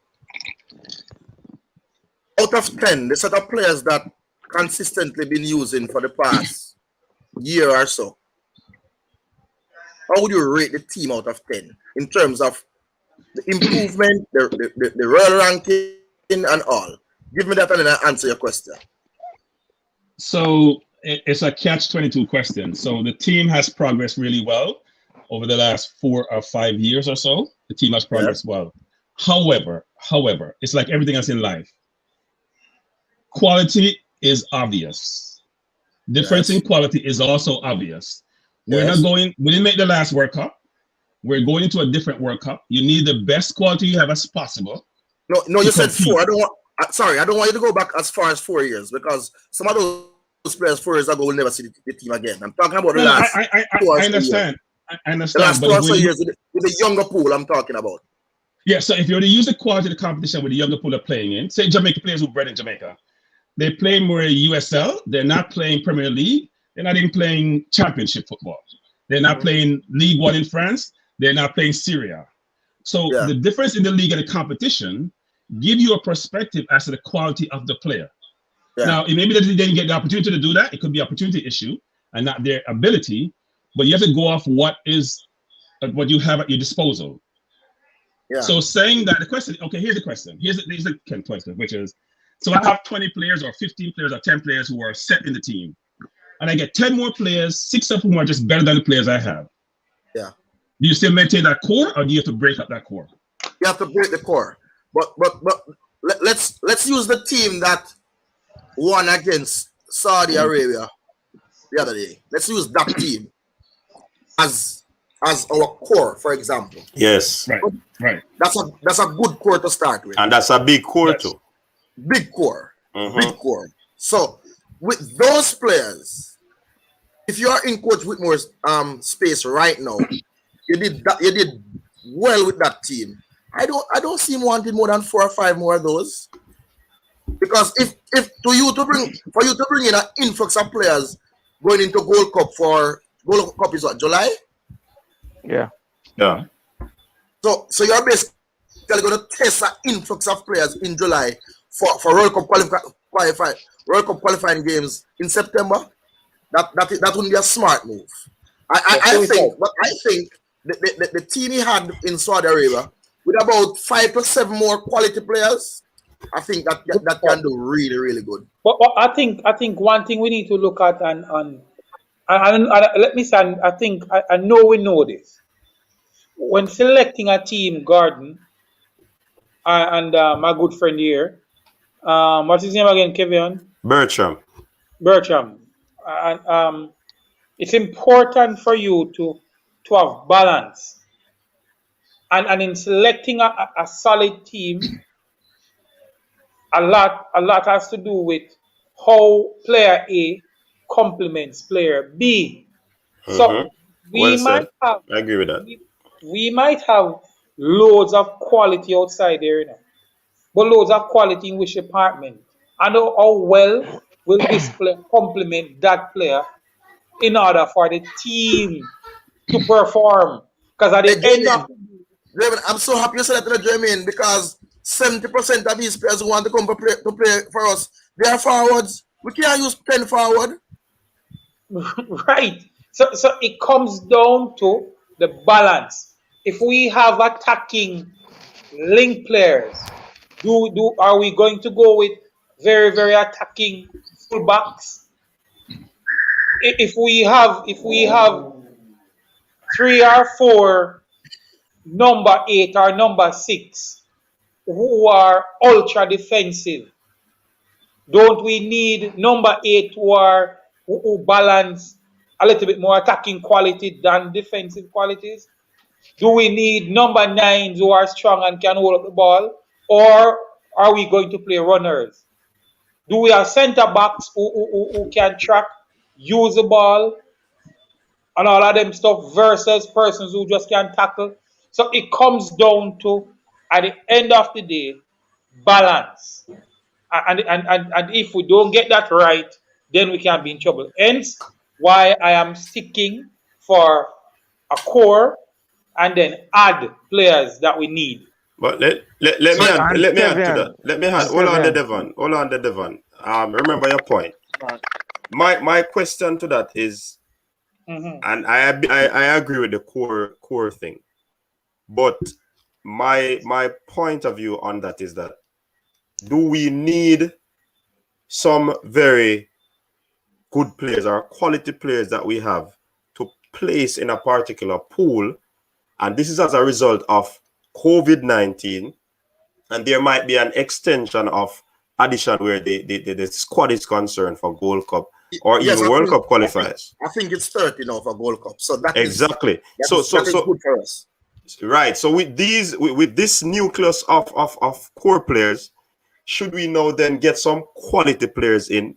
It might be 10, it might be 8, it might be 11, it might be 15, but they'll be placed in a pool just in case there's an issue with cards, with the COVID-19 issue and traveling and so forth. Would that be a viable thing to do instead of just sticking with the core and so forth? Who wants to take that on, Coach Thomas or Devon? The core is an important thing again. The team we saw in the Saudi both games in Saudi Arabia. Mm-hmm. That team, to me, would have shaped the core of the team. Now, probably in straying away from a question a little bit, I am thinking that, let me state categorically again, any kinds of wholesale changes we made now can mess with the dynamics of the team. We have to be careful about that. And I But agree. for long term, for me, what I would do is like how we're having a renewed interest of English-based players and other players from different parts of the world wanting to play for our team. Can we now look forward and get these players, just like what you were saying, in a pool Right. so we can shape other teams going forward? But for now, I'm thinking that we should probably stick with the few we need and keep the taxes and the Leon Baileys and the Johnsons and them guys and shape the team around them and move forward. Yeah, But man. keep those who are coming in a pool, the ones that are in their 20s and stuff, for future competition. If needs be along the way and these players can get in, let's say we make it to the World Cup, or we're progressing smoothly and these players can come in or whatever, fine, no problem. and J- Kevin, Yeah, Devon, go ahead. remember a few weeks ago, I said that Whitmore, just remember that Whitmore have a core base of players Mm-hmm. that will always be in the team. He's looking at the puzzle and looking what he has and what he does not have. And then he tried to bring those players in to fit in with the core base. And this is exactly what I think is going to happen. The only difference is some of these guys are young and can play a second cycle. And also with CONCACAF extending the numbers to 30, then it will give us more personnel and Whitmore can be looking at more people joining in and we have a good balanced squad.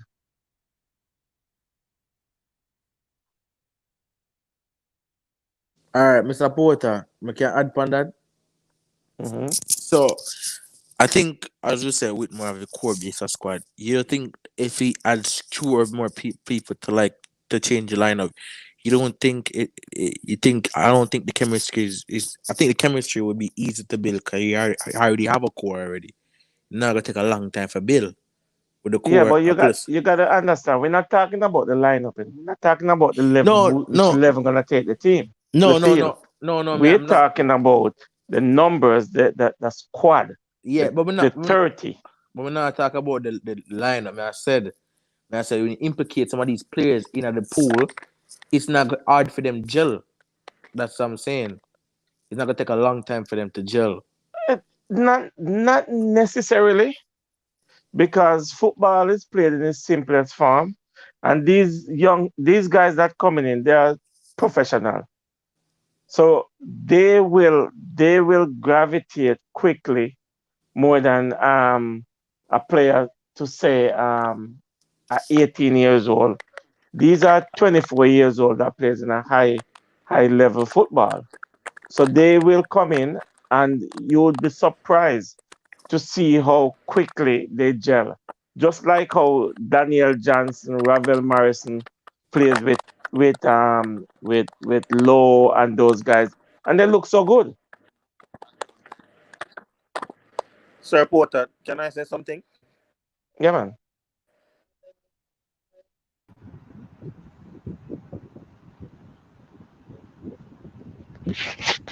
Who wanted to say something? Yeah, Kevin, because Kevin, they might mute. Talk no. Yeah, Kevin, go ahead.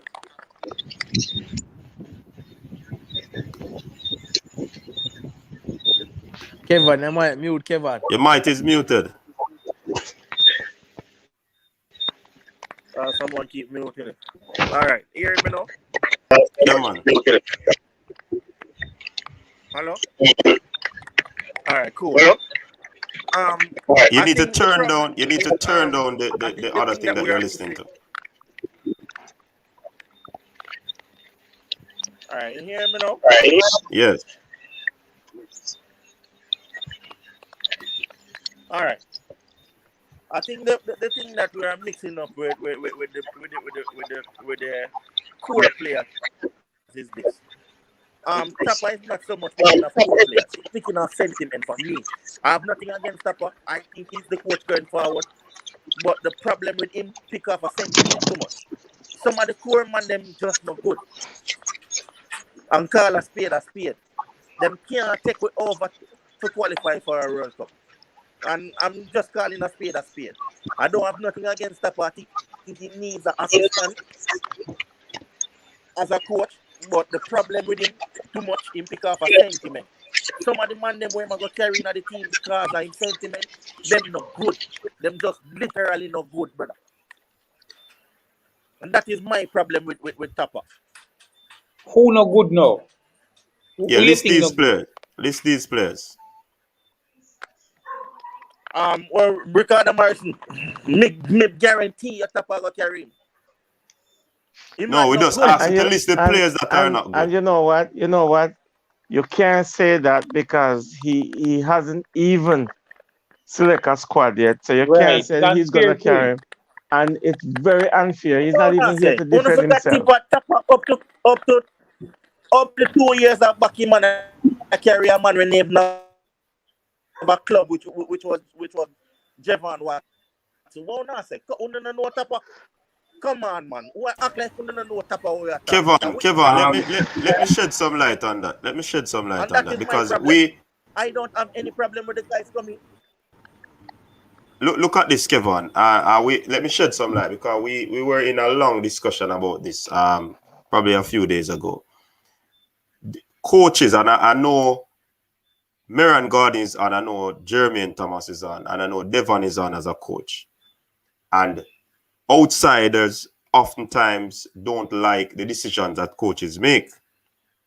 But oftentimes, coaches play players that might not be the best quality in the eyes of the fans.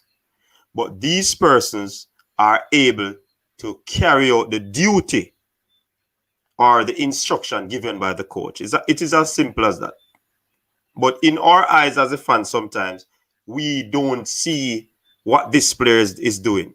Because a few years ago, Jamaican fan population or fan base is just finding out that off the ball movement is a skill. So if they didn't know that from day one, I wouldn't want to take instruction or being criticized by these sort of persons. Good So night, the panelists. coaches, yeah, man, go ahead, Arya. What I want to add to is what you're saying now, coach, which is when it comes to selection of a player, I think it's unfair for us to say it's Tappa's fault. Tappa is one man, and most of his job, I don't believe, is just picking the squad. He has a technical director, an entire camp of persons who are also saying, Tappa, this is our decision. So I don't want it to be the case that we put Tappa on the train line to run him over with the train of suspicion and bad decisions when he has a team. And I think what we should focus on is the team and not the coach. Because you see, a lot of clubs in the world will tell you that I want this type of footballer to fix this type of problem. But the club does not provide that type of footballer in the transfer window. You know, and what do you do as the coach? Left the club, decide say the $5 million a year contract is not what it's worth. You have to work with what you have. And I think that is something that we as Jamaicans should give more respect to Tappa before we criticize him. What has his record been working with what he has?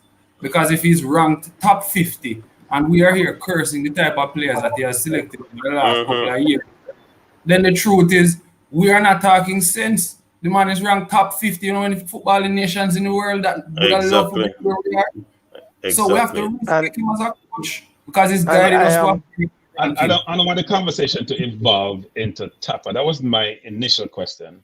It was about if you have a litany of quality, sometimes you got to have a paradigm shift in your core. So I give you an example. Gareth Southgate, when you go from Sam Allardyce, there's a paradigm shift in his core. He went much younger. He went around the country to gauge and understand and see and evaluate talent. And he brought those talent in. We normally selected from the big 6 teams in the Premier League in terms of you play for Arsenal, you be in the team. No matter how poor you were. Your Chambers, you're holding in the team, for God's sake, who knows why? You play for a top team, which doesn't mean that you're a top talent. And the question I'm asking is more around the quality. If you have new quality coming and you have a core, sometimes you have to make sacrifices in those core to bring the quality in. Because we all seem to be focused on this whole thing about strategy, what you employ, you know, the coach's style, chemistry. National teams, in my view, are pickup teams. People may not agree with me. They're pickup teams. The manager, the coach, doesn't have enough time to implement some of the things that he would love to implement over a sustained period. So the quality manifests itself more in those environments because you're picking the best players or the players that fit what you want to do from the pool that you have to bring in to then go compete. And as I said before, the question I was asking more around, if all these English players who are not playing at a high level want to come and join the team, do we say no to some of them? Or do we get an opportunity to demonstrate that they should be part of the program, part of the squad, and we go pursue what we're trying to pursue, which is trying to get to the World Cup? Time is important, and in building a team, sometimes like building a house. No, if the house is already halfway up, sometimes you'd have to carefully take out or knock out. In knocking out, sometimes it can cause this problem to other parts of the house.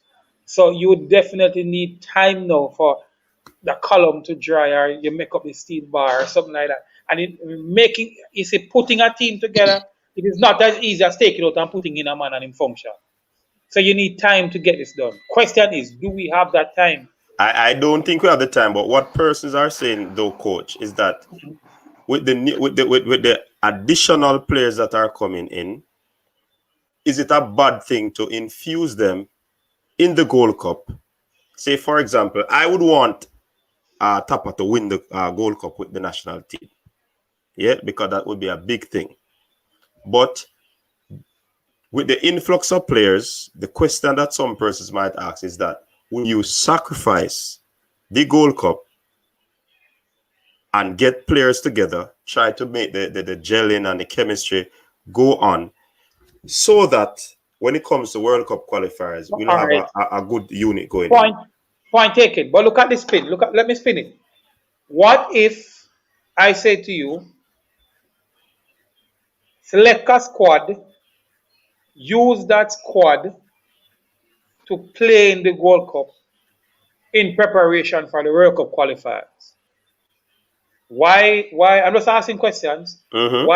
Why tweak and change when probably you could have said, I'm working with this 30 for the Gold Cup, and this 30 will go into World Cup qualifiers so that we could use those World Cup matches to see the team play together, to give them the experience playing tough teams together, and then when we get into the World Cup qualifier, they will transition right over instead of probably switching up every game, giving this man a game to try and see him, and then for the World Cup, because World Cup qualifier are going to the World Cup, World Cup are going to the World Cup. Which one we would take as a country?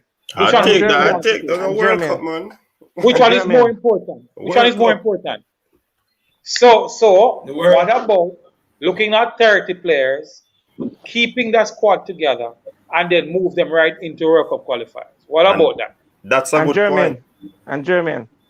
Yes, sir. That is exactly what is going to happen.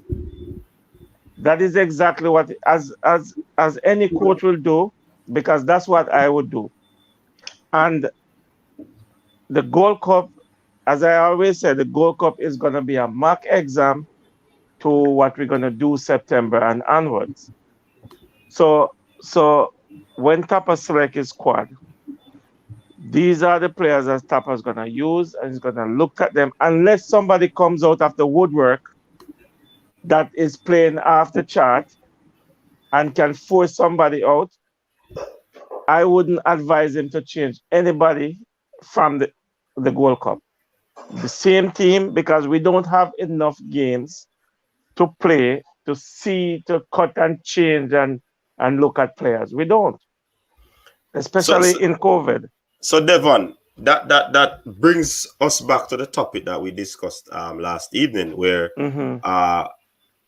when should we shut the door on these players that are coming in or that are showing interest?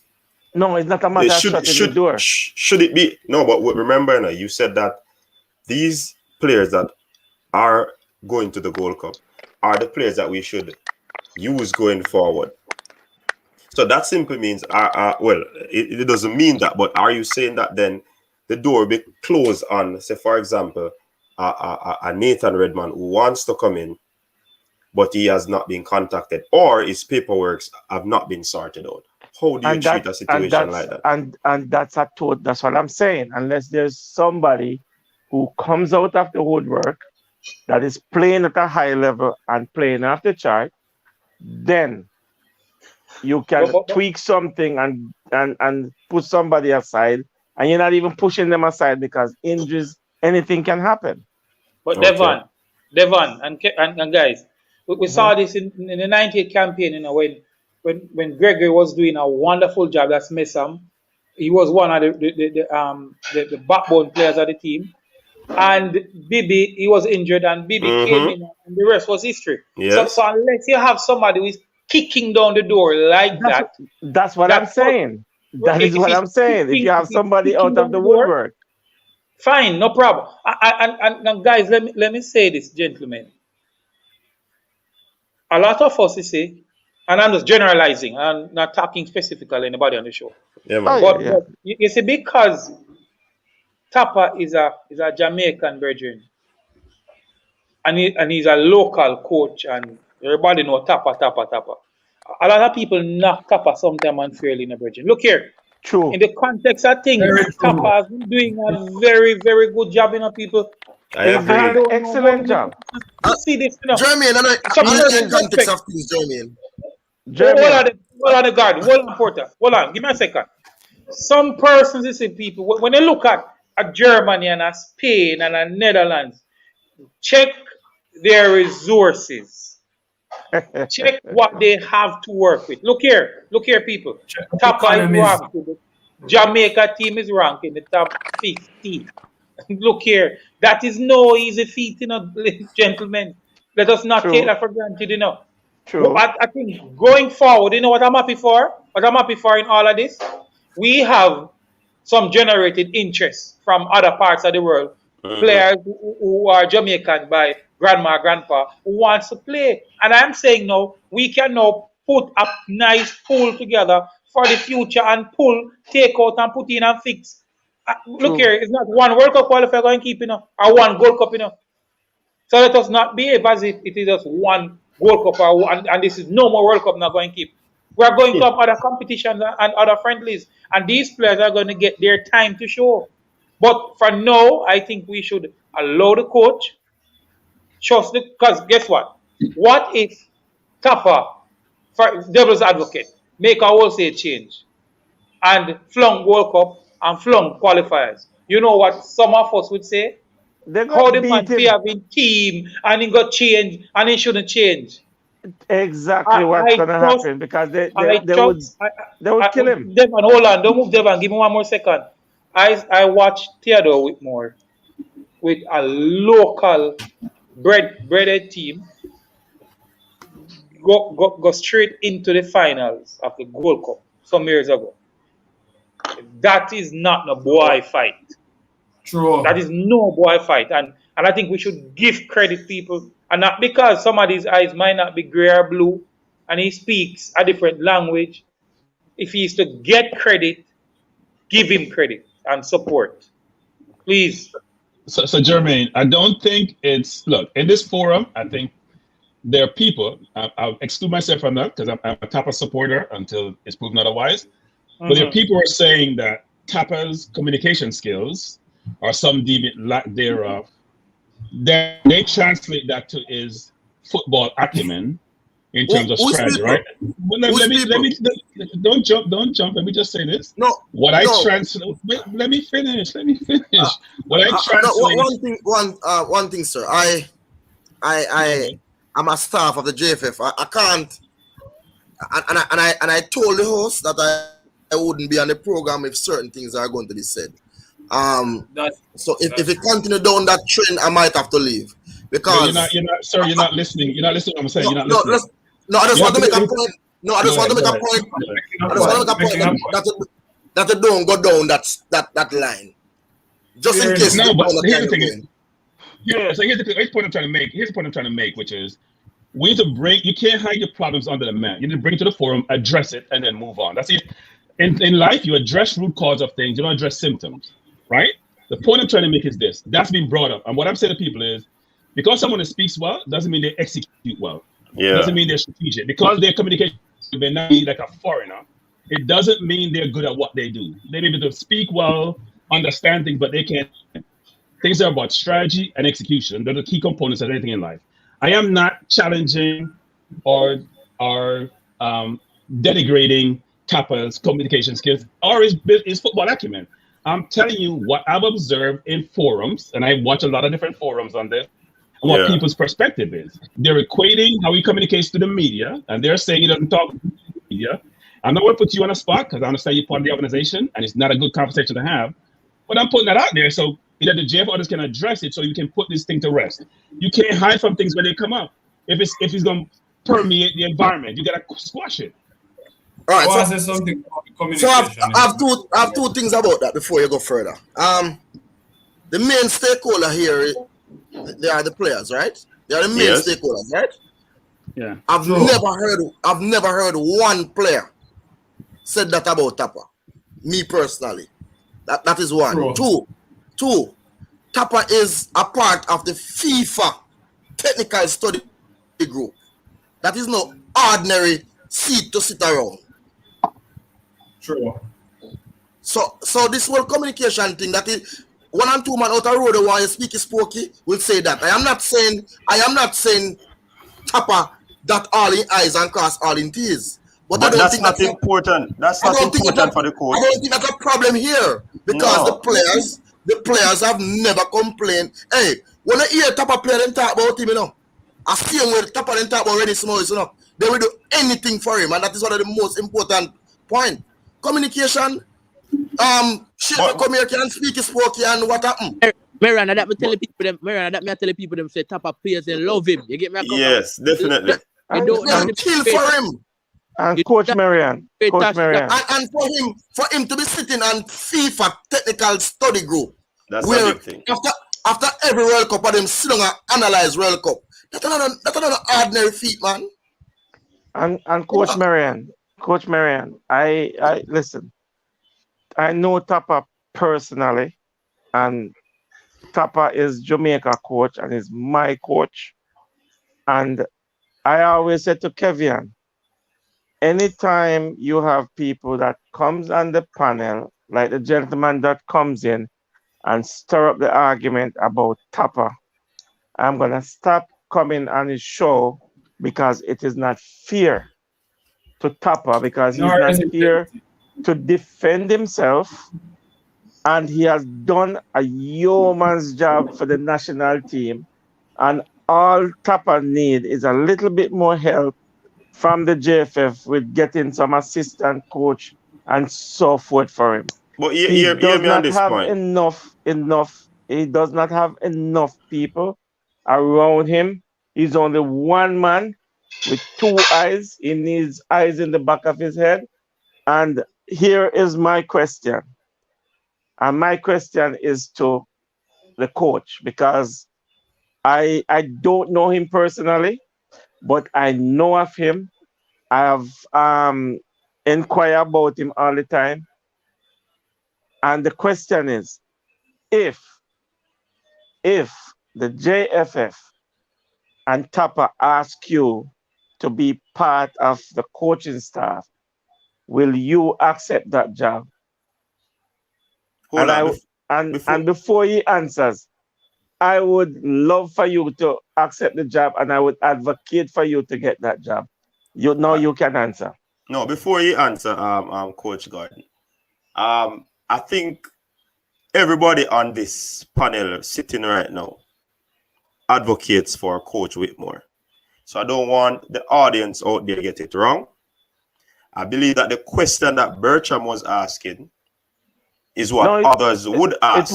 It wasn't Bertram. It wasn't Bertram. No, that's what I'm saying. Bertram asked a question about Tapa because we have been on this forum and persons are asking the question. And I alluded to the fact that the coach gets paid to coach. If he communicates with his players and the communication is quite clear, then he doesn't have to come in front of any media and do any communication. What he needs to do is when we have, for example, a game and there's a press conference, if he has to, he just give whatever he has to say and move on. He's not being paid to communicate with the media. And I've said that, and we have said that on this panel. So just to clear up that misinformation or misconception, all these gentlemen that I'm seeing on the panel here are supporters of Tapa. I don't think we bash Tapa, but I understand the question that Bertram was asking, because oftentimes, I think it was in recent times, people have been asking and been saying that he needs to communicate. But I don't believe that he needs to, because the players that he's communicating with are understanding, they are giving him feedback, and they support him 100%. So that's all I have to say. I just want to say one thing. No, I want him to answer the question. I want the coach to answer this question. Yeah, all right, so before I answer your question, which is an easy answer, because every coach in Jamaica would want to work with the national team. But definitely, I'm going to answer your question in depth. But I'm going to say something first. I went to Glenmere High School, right? Which is one of the top high schools in Jamaica. The principal was Mr. Ratcliffe at the time, Clement Ratcliffe, who is one of the brightest mind I know, and he's not one of the best communicator, and yet still he's one of the best principals I've ever walked the face of Jamaica. So I'm going to use that as an example and move on. No, yes, definitely I would really want to work with the national team. I work with Tapa in whatever capacity that he wants me to, because when you look at the top teams, most of them have like 10, 15 coaches with the team. You know, so each coach will have a different thing to do or to concentrate on. You know, and I think that is one thing that we're lacking at. I know the JFF is working hard to fix that now. So whenever, you know, if that comes up, or if names comes up, I will definitely want to be a part of that panel. And whatever he wants me to do, whatever he wants me to assist with, I will definitely help. Thank you very much. Thank you very much. I want to make a point actually, which is when we get difficult questions or difficult situations, you can't respond with avoidance or being aggressive or being emotive. What you do is you use logic. Use logic to dissuade and to convince. That's how you should work in all parts of your life. And the most important attribute I think you can have in the corporate environment, in your personal life, the professional life, is awareness. Do you know your capability? Do you know your intellect? Do you know your communication skills? Do you know your needs and your wants? Do you know what your temperament is? You got to have that attribute to enable you and to address any situation. Look, some people don't communicate well. So the JFF may need to have a spokesperson we alluded to that. Well, to be the face of the organization to provide a communication, because you're judged based on how you engage and how you communicate, rightly or wrongly. It's superficial. It's what you see in front of you. I think German said this earlier in the discussion, which is what he was saying is every idea is a good idea. Even an idea that doesn't work or doesn't seem well, I can pick something from it. I can think about it and figure out how does that affect what I do, and I may use that positively. As I tell my staff every single day, if you're at the table, you have a voice, no matter how young you are. You have a voice. Let me hear your perspective, because no one has a monopoly on intellect or ideas. Bertram, I have a question for you, Bertram. Yeah. Simo is communicated well. There's it on the screen. Guys, here's the difference between Simonis and Whitmore. Simonis' first language is not English. It's Portuguese. So you don't, just like Emery, who coached my team Arsenal, they couldn't communicate. That was one of his problems at Arsenal, which people pushed him out. In England, they don't have the same tolerance for people who don't speak the language well. So Simonis is given an allowance, and he's foreign also. Because he's white. Well, I'm not sure if he's white, he's Latino. There's a different way of thinking about it. But there's two things. One is Portuguese, not his first language. And secondly, is foreign. Third is Brazilian. And we all think, when we was growing up, all think Brazilian is the best in the world. But things have been changing. So you have that benefit as a person. So no one's been to communicate well, but I think he knows ball. And frankly, he went to the World Cup, so he's godlike because he got to a first World Cup ever. I think Jamaica has grown past what we're talking about. I'm being honest. I mean, a lot of discussions, and it's only people that are not thinking football really sit and really think about this. I think initially when Tapa came on the scene, you know, everybody had a problem. Simple, you know, come like Bolt. When Bolt came on the scene, everybody had a problem. Where are they now? Where are they now?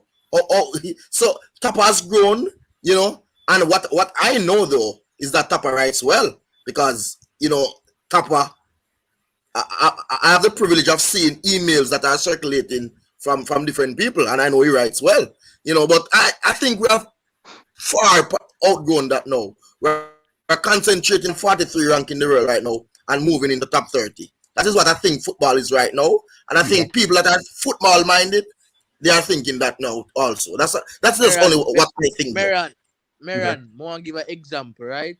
Look at Finland or Greece. Could you guys turn your camera on? Let me see who are you. Merron, I want to give a good example, right? Finland or Greece, they are 50 or 50 something down in the ranking, right?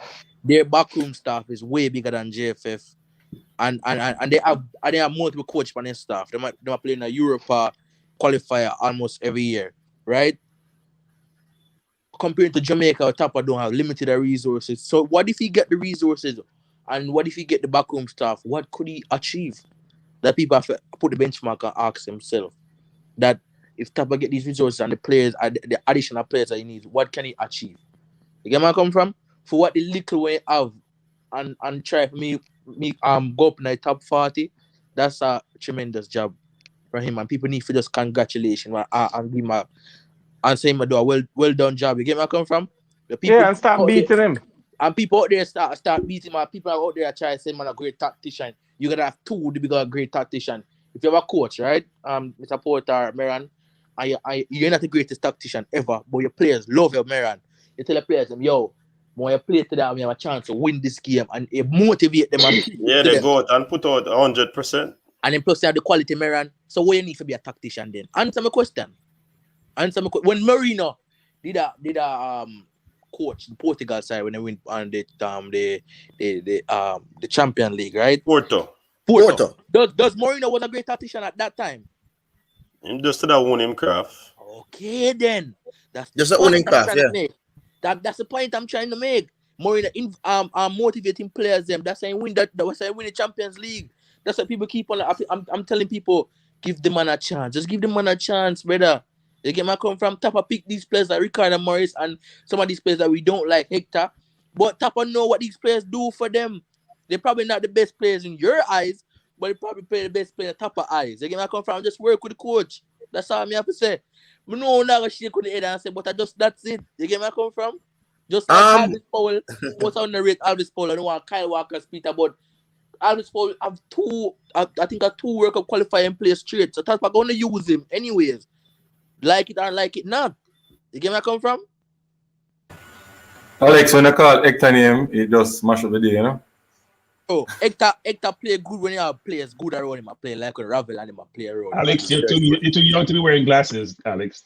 Come on, Bercham. Hector good passer, Bercham. Alex, you mash up the day when I call Hector name. I'm not mash up no day. But anyways, I'm sorry I have to give you a hard time about that, but you know I'm not a big Hector fan. I'm a big Whitmore fan. I'm not a big Hector fan. I can't. All right, Coach Merron, what you take on that, Coach Merron? Come on. No comment, sir. Yeah.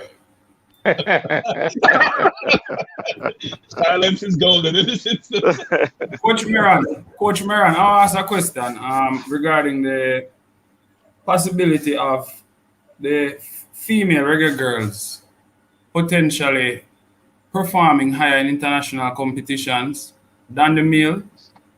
And I'm getting that feeling that we have both roads are hard to get better. On the female reggae girls and on the male reggae boys. But somehow I'm getting the feeling that the road to travel to be more dominant on the female reggae girl side seems a little more prosperous if we put in a little more resources. We should get better returns. One thing we need to identify, you see, the CONCACAF region is very, very strong with female football. So any top team from this region will do well in the world.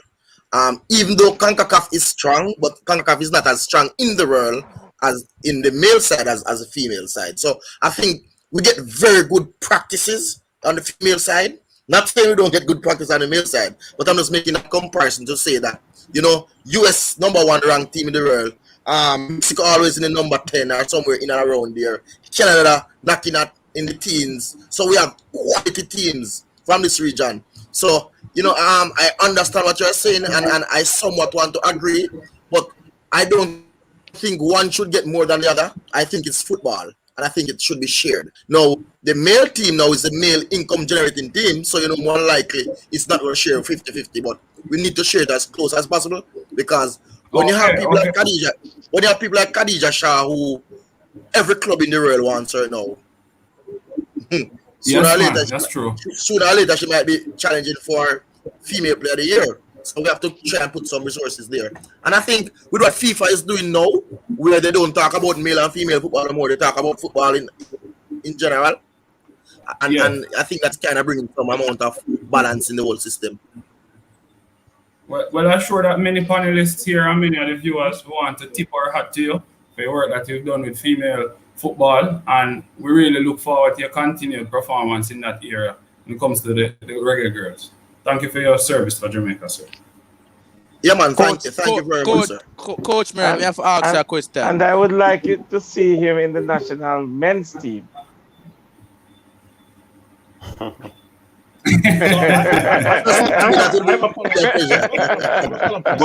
Devon, remember you said as a coach, you know, your aspiration would be to be in the senior ranks, especially on the male side. You know what I mean? Yeah, so you did allude to that. But I think you're trying to press home the point, Devon. I don't know what you're getting at, but I think you're getting home the point. Put it this way. Bottom line, I'm I agree with you. advocating for him. Merron is a very good coach.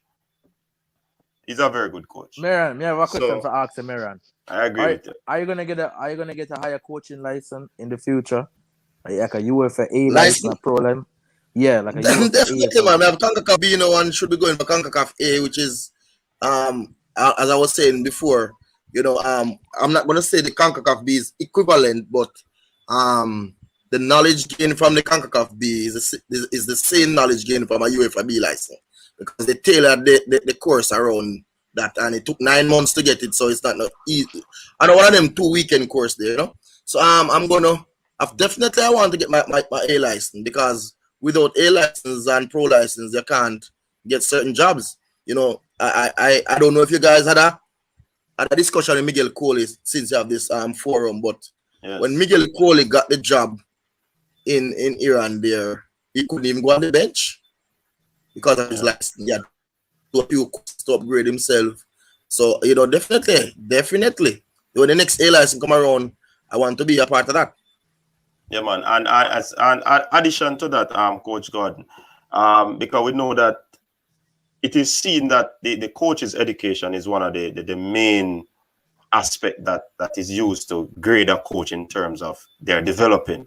But what are aspects of development do you see that is lacking on the island that will improve our coaches? Professionalism from the players, I think us coaches should be blamed from high school or primary school come up, where your best player, with so-called number 10, get away with a lot of things. So we spoil them, so they don't really get to develop, into a professional player. Any player that I coach, even if they don't play for our next team, they must be a better person in life, because I don't really develop footballers. I develop better human beings. And I think that's development. Yeah, better human beings. So that is something I think that us coaches need to do. Stamp our class. Be a disciplinarian, because even at the highest level, you have to be disciplined. Because anything outside, you're gonna get a big fine, and don't worry about the millions they're making per week. None of those players want to lose $1,000. You understand? And because their money is so heavily taxed, so when you hear somebody get £450,000 a week, the amount of tax you got out of that. True, especially in England. So we have to be careful.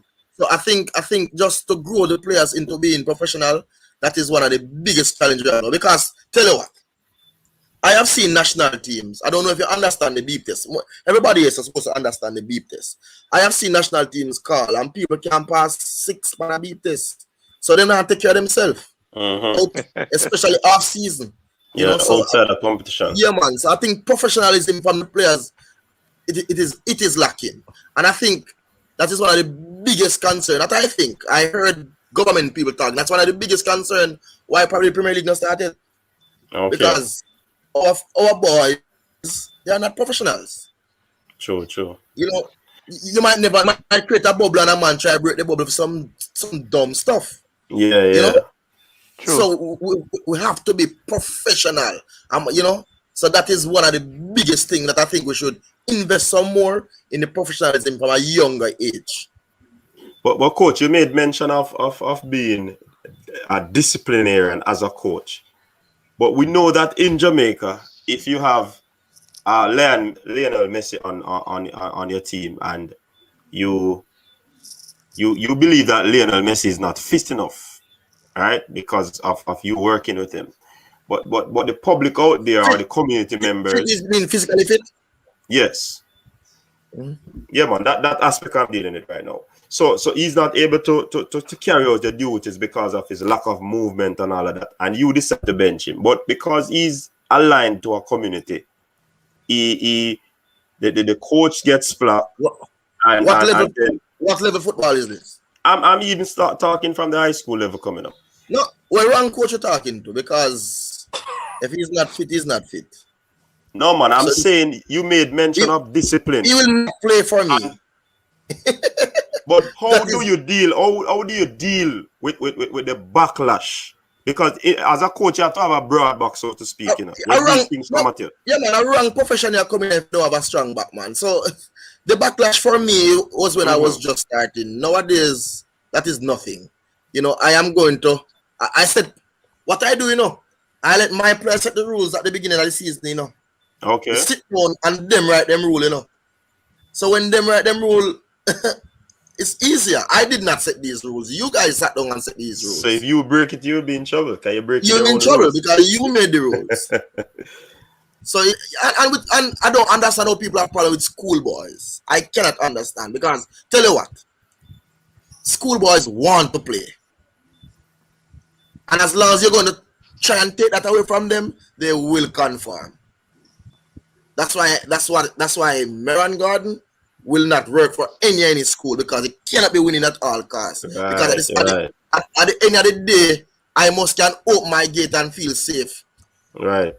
And the better we do as coaches, and more Jamaicans can open them gate and feel safe. Because athletes, if they don't make it in life down the athletic road, one likely sometimes they turn very, very aggressive people on land because they're naturally aggressive. So if you don't channel that aggression in the right path, it can be very dangerous for Jamaica. All right, well said, well said. True. So, Coach, I have a question for you, a follow-up question, which is around Jamaica. We've had a discussion in this forum about the talent pool, the adequacy or not of the infrastructure to enable us to develop players with all the attributes you're talking about, whether it's temperament, physical attributes, skill, technical skill, awareness, to be able to progress their career, whether locally or internationally. And so the question has been asked is, what are we lacking? What are we missing to enable us to have a structure in place, develop these players so they can maximize their abilities? I think one of the biggest thing I don't think we look at is what is happening now. I don't think it's something that we're really lacking much, but it is more of opportunity, and the better we're on the ranking is the better opportunity these guys will get. Right, because if it's only the ranking, no matter how much you develop here, they're gonna stuck with you. Coach Jeremy can talk to you about his 19, probably 20-year-old now who got a look in Europe, not ever kicking a ball for a club. And if Jamaica itself was not doing good, the scout could move him. That's Right. that me keep on telling people in Merron, I tell us an opportunity you they want. Opportunities. Hey, when I watch some team play, I don't remember that guy last year play for Man U. This white guy who played defense, and I was saying, no man, I was saying he could not play for no team in Jamaica. Him just not good. Maguire. No man, not Maguire. Lindelof. Shaw. Sure. I was wondering, what do you see in Shaw? Shaw couldn't play for the Reggae Boys. He's not better than when I will play them we have. But guess what? Born in Europe, grew up in a good academy, get a good chance, him have size, he have like a skill, and he have a good scout. And that me keep on telling You have a good agent, should I say? So I this is where I disagree with some of the these coach. agents can move these players. Yeah, Shaw needs to eat less, but I think Shaw is a good player. I'll just put it that way. Yeah, good is relative. That's my view. That's my view. Yeah, When he left Southampton, he put on quite a bit of weight. He wasn't training as well. He got injured. He broke his foot really, really bad.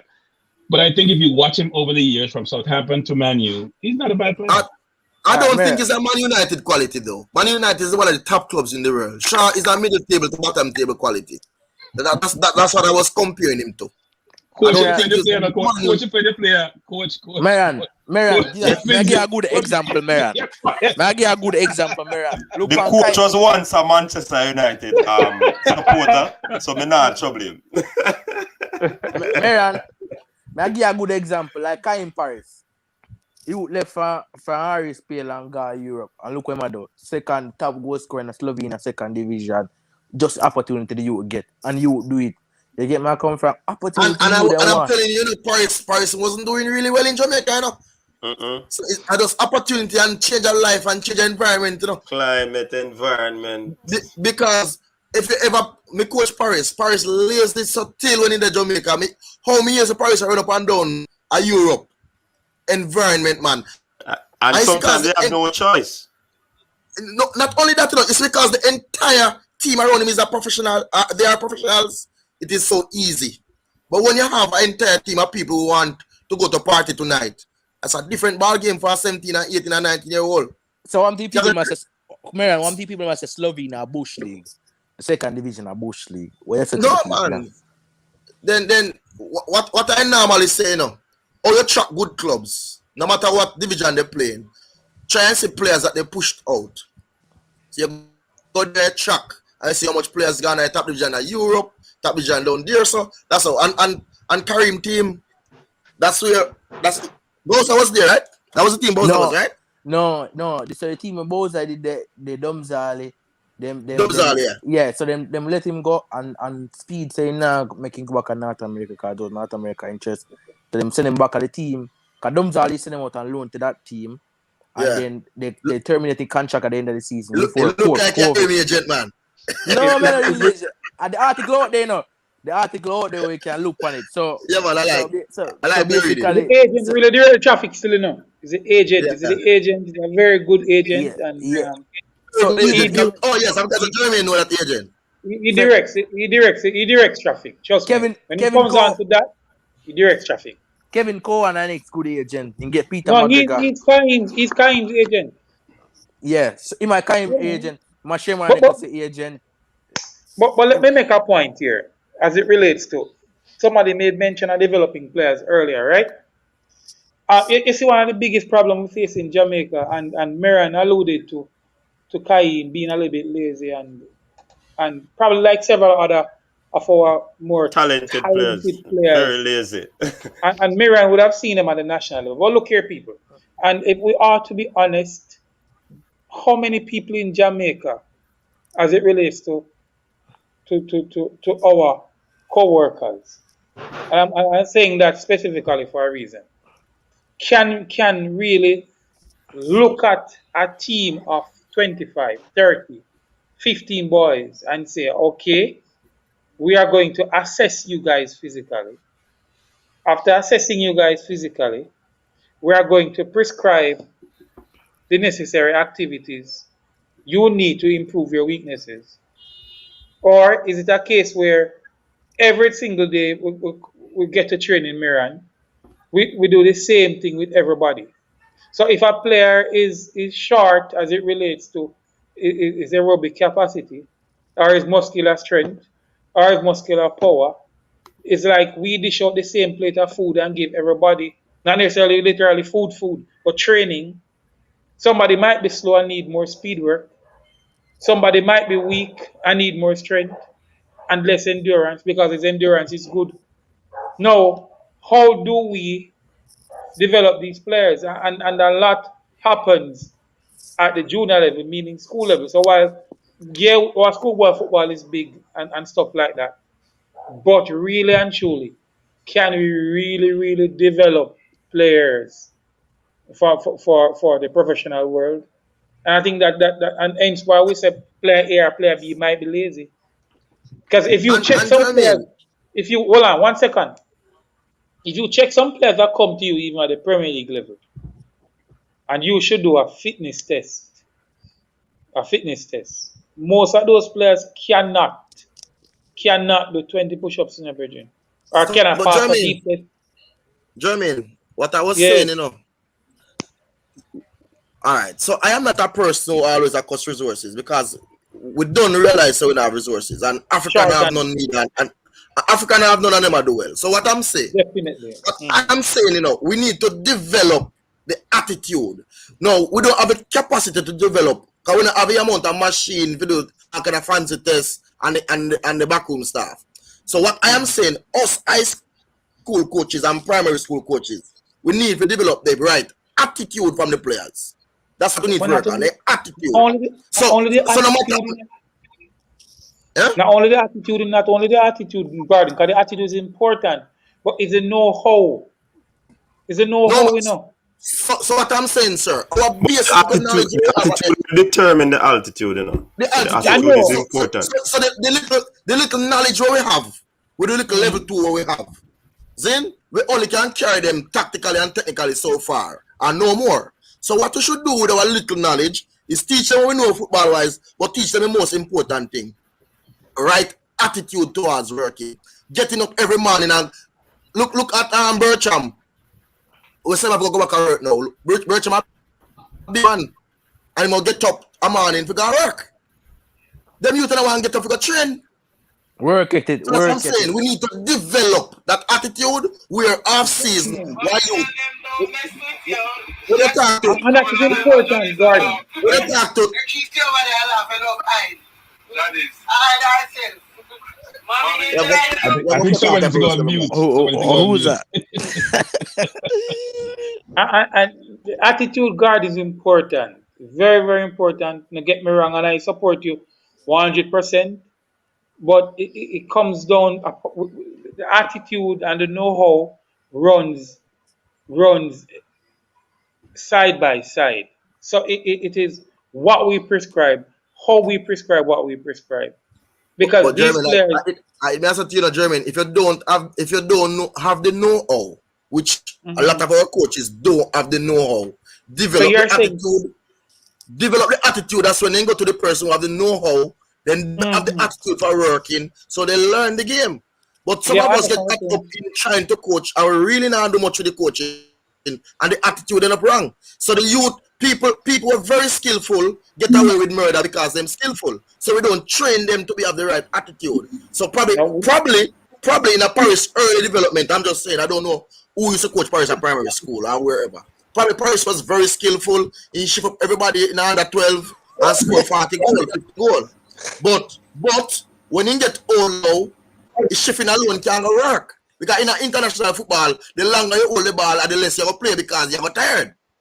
but keep the ball moving. if you do a simple research, just check all of them players over the last 10 years who shift a lot and hold on to the football, the pretty players. just look at the transition with them. You know, versus the hard workers. Yeah. Versus the one with the correct attitude. Just draw a line and look at Listen, the comparison. one thing I want to contribute one thing I want to contribute my experience as an Arsenal supporter. Bukayo Saka and Ainsley Maitland football, because the coach will deploy him as a left back one week, the next week he deploy him as a right wing, and in terms of his attitude to playing in either position at Arsenal, which I think a lot of players would think that he's setting them up to fail, but his attitude is such that he just does what the coach asks him to do and no question, and after the fact he's always just grateful for the chance to play. And I think that's the one thing that attitude just cannot replace. When you have the right attitude, you move so much further in life and fast. There's no going around that. So I don't disagree with the concept, but AMN is not the example. I'm telling you, AMN is now at West Brom for a reason. So don't disagree with the concept about players having the right attitude, but I have inside information. AMN don't want to play left back today and right back tomorrow. Want to play midfield, but he does it because he want to be on the field. I think the coach is right though. I wouldn't just call it attitude. There's no different aspects to that whole equation, which is not only just how you engage people. So I can tell you, we used to bring a lot of players from Jamaica to play in our Caribbean League. And after a while, you don't want to even associate with them. You don't want to engage with them and be in the same environment with them. In every walks of life, there are people with exceptional skills who get preferred. It's innate how we operate as human beings. Whether you're a doctor, whether you're a lawyer, whether you're a soccer player, whether you're a basketball player, you have to prove yourself first. They get praise. But no, exactly, yes. But I think when they're young, you got to nurture them in a way in which they understand that they're on a journey, and you're helping them on that journey. I have a nephew that's sticker from Jamaica to come live with me, and I can tell you, it's my daily regimen to coach out of him and take out of him the attitude he brings with him. Because in life, nobody want to engage someone who's difficult to engage with. People try to avoid you. Attitude. And it's the same with professional sport. Attitude, man. Yeah. Well, one of the issues we were encountering here in Canada with that, how we attempted to deal with it was we removed the competition from the equation until ages 14 up. Because what we were finding is, you start giving these kids all these accolades at 4 or 5, where the bigger kid will win. And then you have these bunch of big kids who don't bother to learn anything because they're bigger, faster, stronger, and keep winning. And then you have coaches who just pick all the big, strong, fast kids, so their teams keep winning. And all of a sudden, these are ballers, and everybody think that they're God's gifts to football, and they still have no skill. And then you get them to 14, 15 now, where they're supposed to start working with proper coaches, and the coaches are complaining, how these kids come with nothing. So a big part of it is when they're young, you remove pure competition from the equation. They compete, but they don't compete to win trophies, titles. They're competing to play better. It's a big difference. Can I say something? Sure. Go ahead. Yeah, I think that problem is also on coaches' education. Also, the ability to teach the kids the right thing at the grassroots level coming up will prepare them for the other coaches up there to put them out in and develop them more better for professional football. So it's not only stopping the competition from grassroots, it's also coaching education as well. Yeah, because a lot of coaches in the grassroots level don't know what they are doing, and some top coaches can't coach at the grassroots level. Yeah, man, that's a fact. Which one do you want to take on this question that Neo Sovereign has posted? The possibility of club or school partnering to create academy system in the best players, or which the best players can be identified and trained from prep to high school and feed into the Jamaican Premier League. Academy, that is tough, Academies are designed for different reasons, Academy is really designed to develop players, but our high school league does not design for that. If you don't win, you're in problem. Get in the pink slip. Yes, because so our high school system is good and it's very bad also, because it does not allow the proper development for athletes, but at least it drives that winning mentality into them. So I always say that it will be best if the schools are the academies, but it is tough, especially because of the old boys. Old boys want to see the school winning, and probably the principal don't have the money to spend on the team, so the old boys spend the money. But the partnership, I think, it's going to be tough, because the culture in Jamaica at that level is for a school to win, and that culture, to shift that culture, is going to be hard. So I think what we need to do, though, is improve our youth club system, where only in Kasafa a lot of youth football play, but we need to play more youth football in the rest of the country. So I think that is the answer to that question in a few words. And Coach Jerry Miller is saying that he has said it many times at the primary level, as Coach Parchment alluded to, is that many times these coaches just don't know what they're doing, but they want the players to win, and they even teach them the incorrect technique and all of that. And they focus a lot on winning rather than developing the players.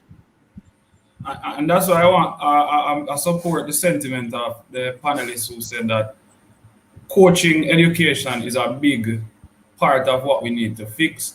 And surprisingly, it is a smaller fix and a smaller cost factor too, which has a bigger impact. Because yes, we're talking about coaches, but I think you alluded to it on Friday Night Coach, where you said age-appropriate coaches is also something that we haven't even taken a serious look at in Jamaica, even in the Premier League clubs and even at the primary level. Because if we had a certification for age-appropriate coaches, then we could expect better quality coming out of primary league and prep school leagues.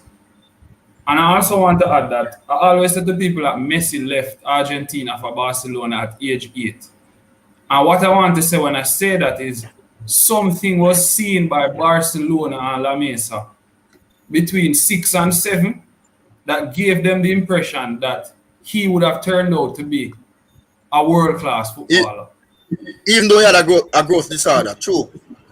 So henceforth, I would say that I think the focus going forward, and I don't want to say refocus, but a little more focus should be on young footballers, because clubs are interested in buying them as young as possible. So if our development program is getting them ready at 12 and 13, then we can talk about academies all over the world trying to snatch them up. Yeah, man. Instead of later years. True, man. I don't know how early you joined though, but in the earlier part of the conversation, you know, we were really digging deep into the whole coach education thing where you know we said that. So definitely that's on the forefront of the federation mind right now to develop coaches. You know, because when you look at Iceland, the amount of A license coaches that Iceland have, you know, they can easily put 10 to each team they have. You know, and we do have they're 1/10 of our population. Yeah. Well, one into our population. Yeah, but one of the big things with the whole coaching education aspect is it requires a reform of your system, and invariably the drawback is the existing coaches in the system. Handling the conversion. Devon up there sort of shaking his head because we've gone through this in our jurisdiction here, and that's one. It's that, and two, it's having people get being reasonable about how long it takes to actually accomplish it. Here in Ontario, we went through this process round about I think started about 2010, right? And we hired a technical director from out of New Zealand, okay? And this guy was part of their conversion system and New Zealand is right now one of the highest ranked nations in FIFA because FIFA looks at your entire program, U15, U17, U20, Olympic, male and female. And right now, New Zealand is one of the highest ranked because up to World Cup men, they are in the top of every other division. And they've done this by implementing this coaching development system from starting in the 90s, right? So we tried to do the same thing. And one of the biggest problems is we created this new system and then we tried to tell existing coaches who had all the pre-existing licenses, National B, National A, what have you, that have to go recertify and do your youth, do your senior, do your, and you have very clear demarcations. Here is where you work. Here is where Yeah, man. When you do it and it starts working, you see the benefit. But definitely, it's honestly 8 to 15 years before you really start to see it. Yeah. And it's hard to get some of the older coaches because they still want to win and the parents want them to win. And so it's really getting that balance that causes the problem. The federation have to be really strong. Yeah, man. I totally understand and agree what you're saying. And I don't know how early you start to listen, but as you were saying also that, it's no longer Jamaica, but CONCACAF is basically leveling the playing field across the MAs, where it's basically one knowledge is going to be shared. Not like first time where some people have something hiding around the corner and probably Jamaica and the smaller countries not getting it. So, and they started with Jamaica with the pilot for the B license, and they're stretching across the entire CONCACAF now. Yeah. I think we're on the right path. We only need, as I said, good support, and because CONCACAF is investing so much money, they are going to basically watch their money. So I think we're on the right path, and I think 8 or so years from now, CONCACAF region is going to be very, very strong because the knowledge is going to be wider, and we have a lot of young coaches that are getting the knowledge. So at least the knowledge can last for a long time. Yeah. And one of the focuses in CONCACAF, because part of the work we did, we transferred a lot of our, the stuff we were generating. CONCACAF came to us for it because that was, Canada not much on football, but we're good on documents and research, So they got a lot of our stuff. And no man, you guys are one of the top left back in the world. Yeah, exactly. I was telling people and they don't believe me. Anyway, but the thing that is built into this system, which I like, is it focuses a lot on institutional knowledge base as well. Because one of the problems we've always had with soccer in Jamaica, a coach can be good, but the minute he leaves that team, there's nothing left there in coaching because they very rarely pass on what they know, to their assistants and stuff. They want, everybody wanted to be a lock shop and Grand secret. Yeah, man, me know this and nobody else don't know it. And a lot of what the focus is on now is not just developing, but developing everything and keeping it there. So whoever comes in has a base to work with. You don't have to rebuild every time you change a coach. You don't have to rebuild every time, a new masseur comes in or anything like that. Yeah, man. And we keep pushing about knowledge, though, knowledge without proper execution is nothing also. So baseless as well.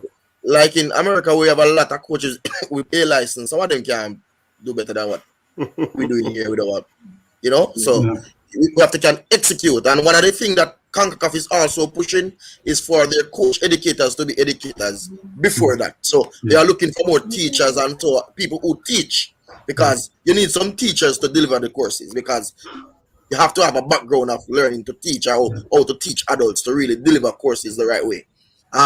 Because your lecture in front of you can be somebody who you beat up every day, but he's passing on knowledge to you. Yeah. And I think that is one of the concepts that we get wrong, especially in this hemisphere, where we think the person in front of you must be a person that is beating you up every day on a soccer pitch. No, the person delivering. Because when I did my B license, one of the best lecturers or the best instructors was a person who never kicked a ball. Nobody knew him, but when he deliver, and he was top notch. So that is something we also getting wrong. Gentlemen, I'm sorry, but I have another meeting. Plus, I have some pension work to do because I'm a teacher. So I have to keep my pension. Because at the end of the day, COVID no football played in Jamaica here for more than a year now, right? Yes? Mr. Gordon, I want you to publicly apologize to Luke. I want you to publicly apologize to Luke Shaw. Luca Levy? Luke Shaw. Luke Shaw. I want you to publicly apologize to Luke Shaw. Luke Shaw say that he's not good. He's an average player, man. Luke Shaw is an average player. Luke Shaw is the best left back in the league this season. Which Luke league? Shaw is the best runner. Which league? What? Which league? Which league? Which Premier League? Better than Chile? Luke Shaw is the best. One of the best. Luke Shaw is one of the best left back in the English Premier League, if not the best this season. One of the best. Not better than Chile. Hands down. Not even close, man. Come on. Huh? Not even close. Which game were you talking What are you talking about? What is your name, sir? Because there was a DJ Liverpool. What is your name?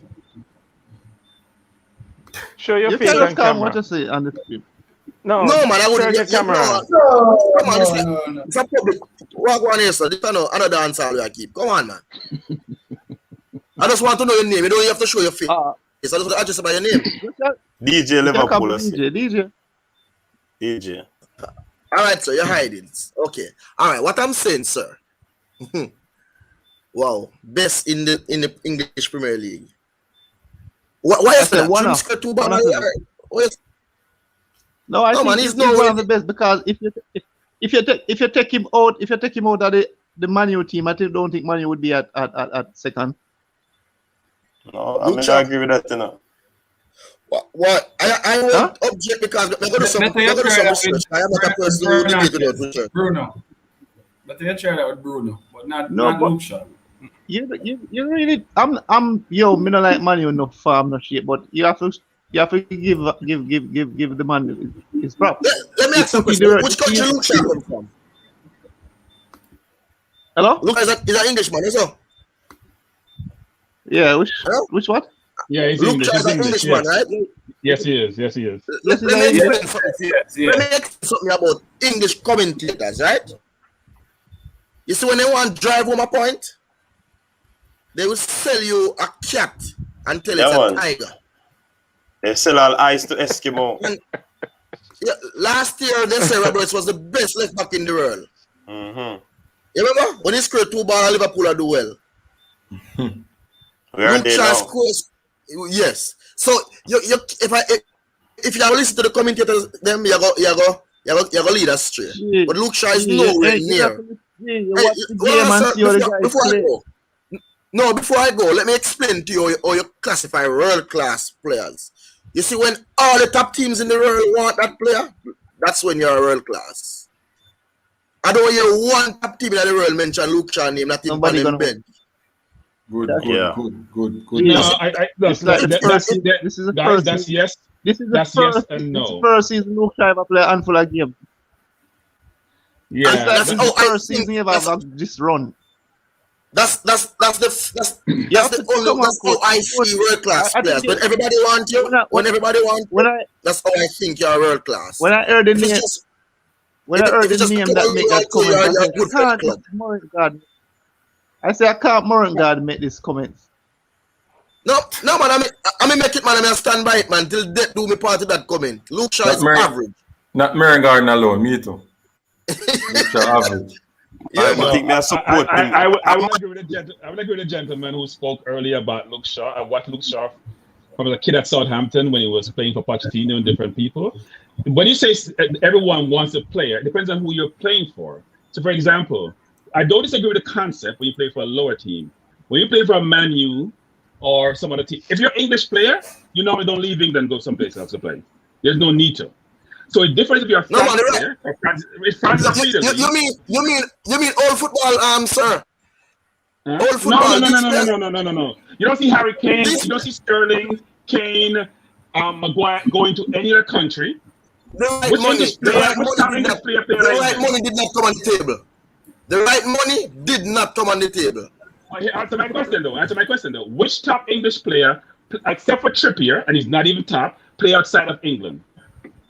Barcelona Jadon Real Madrid did not go for them. Out there right now. Jadon Sancho is overseas. Jude Bellingham is overseas. Real Madrid. No, Sancho was a guys. Sanchez, Bellingham were 17-year-old when they left. They were top players.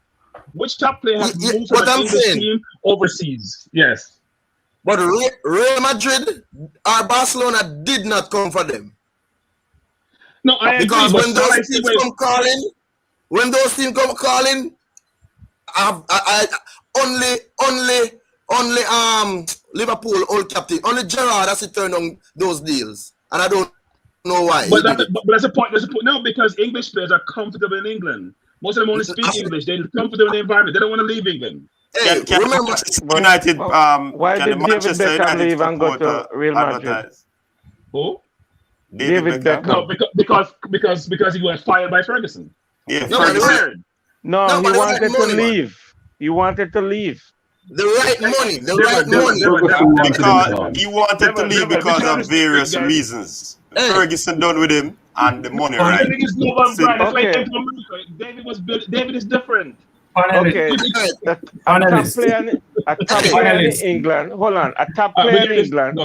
Go ahead. That wasn't an Englishman.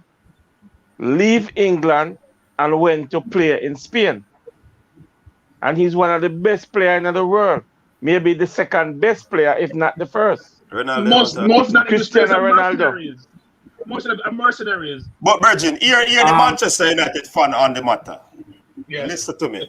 Luke Shaw is an average player. He has been having a very good season this year. Simple put. Yeah. Finish. He's not a world-class player to me. Nobody is world-class. Nobody is world-class. You know what? You see, because people don't look at the sense behind football, you know. Luke Shaw started out very good because Luke Shaw always suffer from being fit. Good? Yeah. So Luke Shaw did a lot of work in the off season. Remember, yes. The early COVID Premier League start off with the whole man fit and tired, you know. Yup. Luke Shaw come back fresh. Fit. Where's Luke Shaw now? Manu bought Alex Telles to replace Luke Shaw. You can't get him out of his spot. Okay? Because as we said earlier, the coach is getting Luke Shaw to play what he wants to play. So Luke Shaw are going to be so disciplined to Manchester United. So DJ Liverpool. Luke Shaw doing better than Chilwell from Chelsea. I ask a question. Go ahead. But Chilwell didn't have to be mentioned, you know. Of course, better than Chilwell. Hold on. Make other details. Hold on Sir. a second. Go ahead. Marcelo and Alphonso Davies. How far from the talent that is present in an old Marcelo, because Marcelo not playing at him prime anymore, and a young Alphonso Davies is Luke Shaw? Extremely far. Alphonso The Davies far, is man. by Jamaican far. player, far. The gap wide, Very man. far. Four. Very far. Alphonso Yeah, man. Davies, we all saw what Alphonso Davies did to Messi in the Champions League final. You know? And that is not a Luke Luke Shaw Shaw. ability. That's not one of Luke Shaw's skills. Hello. Tottenham wouldn't buy Luke Shaw.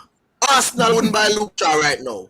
City would buy. No, I disagree with that. We would buy Going anybody back- that can walk. Oh, Buy probably anybody that can walk. Arsenal. Probably No, Arsenal. Hold on. Probably stop Arsenal. cranky. Stop cranky. Stop it. Probably Arsenal. No, we would buy Luke Shaw because we don't have a backup left back, and right now we're playing Jack at left back. We would buy Luke Shaw tomorrow. Yeah, you will buy it. No, man. Xhaka is better than Luke Shaw. No. Jack is not better than me at this Hey. age. I'm sorry. Actually, what Luke Shaw is the foot? Come on, man. Hey. No, I'm not saying he's a Guys. great player. I'm just saying I don't just think he's just average. I think he's a good player. Yeah, man. I was saying earlier though, I really have to run now. It was really Yes, nice coach. chatting with you guys, and Yeah, same here.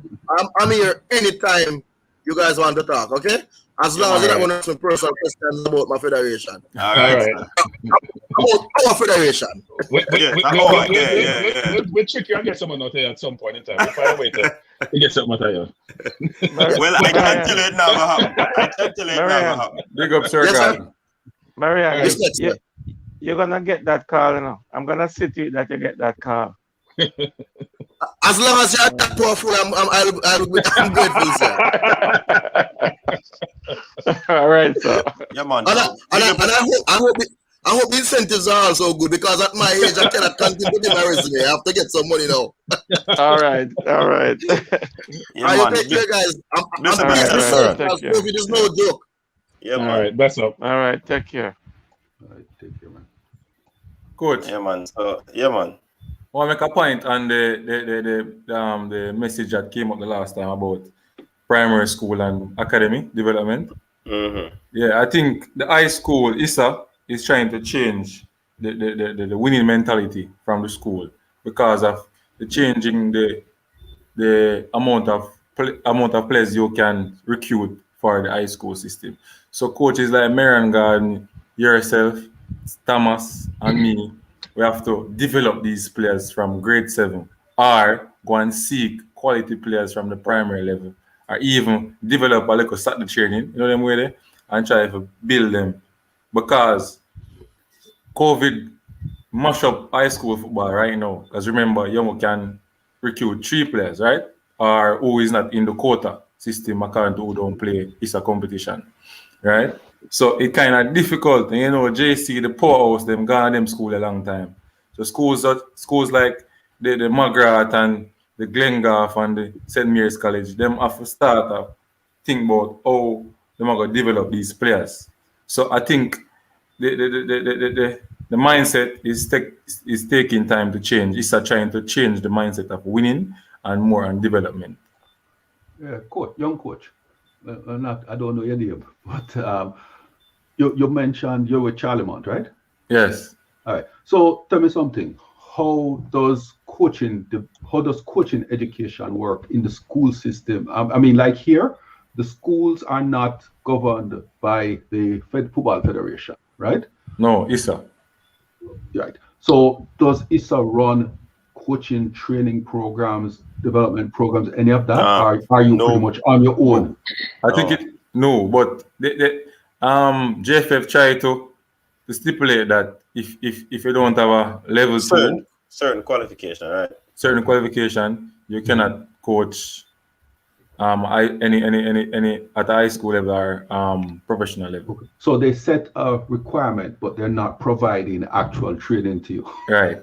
But they don't really like stick out still and just say it. Yeah, I know, but so what is the appetite then for education? I mean, if I'm just blue sky thinking here, what if I call you and say I can bring a coaching course down with qualified, certified instructors, and I'm willing to do a 2-week camp for coaches? You mean like Do for you the think- school or for ISTA? You'd have to engage ISA on that. For the schools. For the school, yeah, you can do that for the school. You'd have to engage the schools. Okay. Yeah, No, I'm just just talk to asking. the principal Not saying it's happening, but I'm just and him asking. sort it out. Oh, so the schools can do it individually. It have to Yeah, go. It has to go yes. through ISA. No, No, it doesn't have to go through ISA. Okay. no. But if you're getting like a certificate or something like that after at the end of it, I think you can No, contact you have to JFF. go through the JFF, Joe. Yes. You know, I know that, but I'm just Right. wondering if the JFF administers for the schools or if the schools do it themselves. As mostly the coaches that coaches the big clubs, they are the one that coach in the high school. Getting the head coach jobs. Oh, but because we keep coming back to the point that we need more coaches and we need them to have more, training and stuff. Devon, you can chime in, Yeah. I know. Good. But I'm just listening Good. to you. Yeah. Coach, Yeah, man, go ahead. the only way Jamaica football is gonna improve, yes, it's just like how when you have the champs, I have this code from the US come and look at some of the athletes them. Uh-huh. You see when it's have like the schoolboy money and the Costa Cup, Uh-huh. if we can get code from Europe to come and look at some of our players, that's the only way our football is gonna improve. If we keep on getting these people from the US college to come and take over our players and carry them over USA and start. Because sometimes when them go over there, it's like them lose interest. That is not the only why way, we- Let me tell you something. And Why you I'm assume being that it's frank not right now. happening? But hold on. You see, many of these athletes, they don't want to do the sport, Some of them might have a little talent, and they use the talent to get a degree. Whether you do tracks, cricket, or whatever. Exactly. Not a large percentage of them will continue in the sport. I've known of athletes, track and field athletes, that were on the path of making it big. And once they get their degree, that's it. Then done with the sports. So having some European coaches and scouts come and look on the athletes doesn't necessarily mean that the sport is going to be developed. We need the coaches' education, and we need development, infrastructural development from field. We need resources, a whole lot of things. But that could be one, but I don't think it is the main point. Coach. Go ahead, DJ. You realize when I said that I don't mean like college people like to come and give them like a scholarship, Yeah, I man, mean I know like what bring you're them in talking them academy like how they do with some of the US player, because most of these US players don't really go through the MLS system, They go all over in Europe in different academies. Because if it's the MLS alone, the US wouldn't have so many of these quality players, because. But isn't that for exporting rather than development? That's why I say I understand the point, but is it that? Yeah, but they're gonna but coach, if we could do this and have a 10, 20 quality player in Europe in top clubs, it would help a lot. I have to disagree a little there, DJ, because what you're not understanding still about MLS is a rocks league. Nobody now dispute that, but they have set up academy systems. They have well-established academy systems. So when you hear players being bought out of them, these players have been brought through an academy system. So they are professionally trained and brought into a professional environment. They know how to be coached. And Michael, a lot of them are linked with overseas-based clubs. These academies clubs already, exactly. So they are for them. Exactly. So when you hear that the Americans are going, they're going at 15 and 16 because they have basic training, they have athleticism, they have potential to be taught, and they're being brought into the academies to be fine-tuned. Our 15 and 16-year-olds are not at that level, and that's what we're trying to say. Our 15 and 16-year-olds are ballers already. You can't tell them nothing because them can go and feel and broke down everybody. You understand? They can't. They go into a camp and them want to tell the coach, "So me not do that because some me do it." You understand? And It the don't idea, work like DJ, that. It don't work like that when you go to them clubs. They and have turned out too many Coach, thousands of players for coach, you to come and try and tell them what to do. coach, the idea, DJ, is not to coach, throw away a point, you know. But I don't think it's a number one way coach, to develop football. coach. You see, as well, Go on, the Professor. gentleman right down in a while ago. You know that you have a top player in Jamaica now where everybody rates. He was one of the best players in the RSPL the last time. He played for Mount Pleasant. He's the top player down there. He used to play in St. Catherine and then he go over to Mount Pleasant. He used to play at Waterhouse, then he go over to Mount Pleasant. I ain't gonna call on him, but me know where I know you're smart enough. And you know that player. Yeah, man. That player. And we know who for camp him come out at primary. What's his name? No, man, we're not telling him, man. I did call on name, bro. That player actually went to the Panam game with in Brazil with the under 17. Yeah, and man, you're the right. coach actually tell him that he want him to play at wing back. And he said, no, coach, I'm a striker. He not playing a wing back. I know the coach sent him. And up till that day, that player can't get a run in Jamaica. Yeah, he even get to go on he even get to go on the game in Austria, and they turn him down at the embassy with visa issue. I guess you will know when me say that. You will get to know the player. Yeah, man, me know where that you're I want to say something about the point about agents coming to Jamaica to see talented players play. There is an assumption that is not grounded in the actual facts. If you go onto a number of websites, you can access stats from the register at the Jamaica Premier League in terms of performance. And let me explain something about that. The scouts that come down with the colleges, the thing that you have to understand is, scouts are persons who are looking for the next Messi at 9-year-old. So when they say a 9-year-old that is outperforming all the other 9-year-olds that they've seen in North America, they single that 9-year-old and get to know the parent, because what you have to understand about the business of football is that it's very rarely that an extremely talented player at any age is not trying to be, a scout is not out there trying to snatch them up to make a profit off of it. Because these scouts make money off of players. So if you have talented players, it could be even a YouTube video, and the scout see how him control the ball, coach. And him say, no, this little youth at 8-year-old have a first touch. Him send an email. So there's a lot of that going on. The problem is what we're highlighting is that the attitude is absent because the coaches have not developed players that are of that mindset that is professional.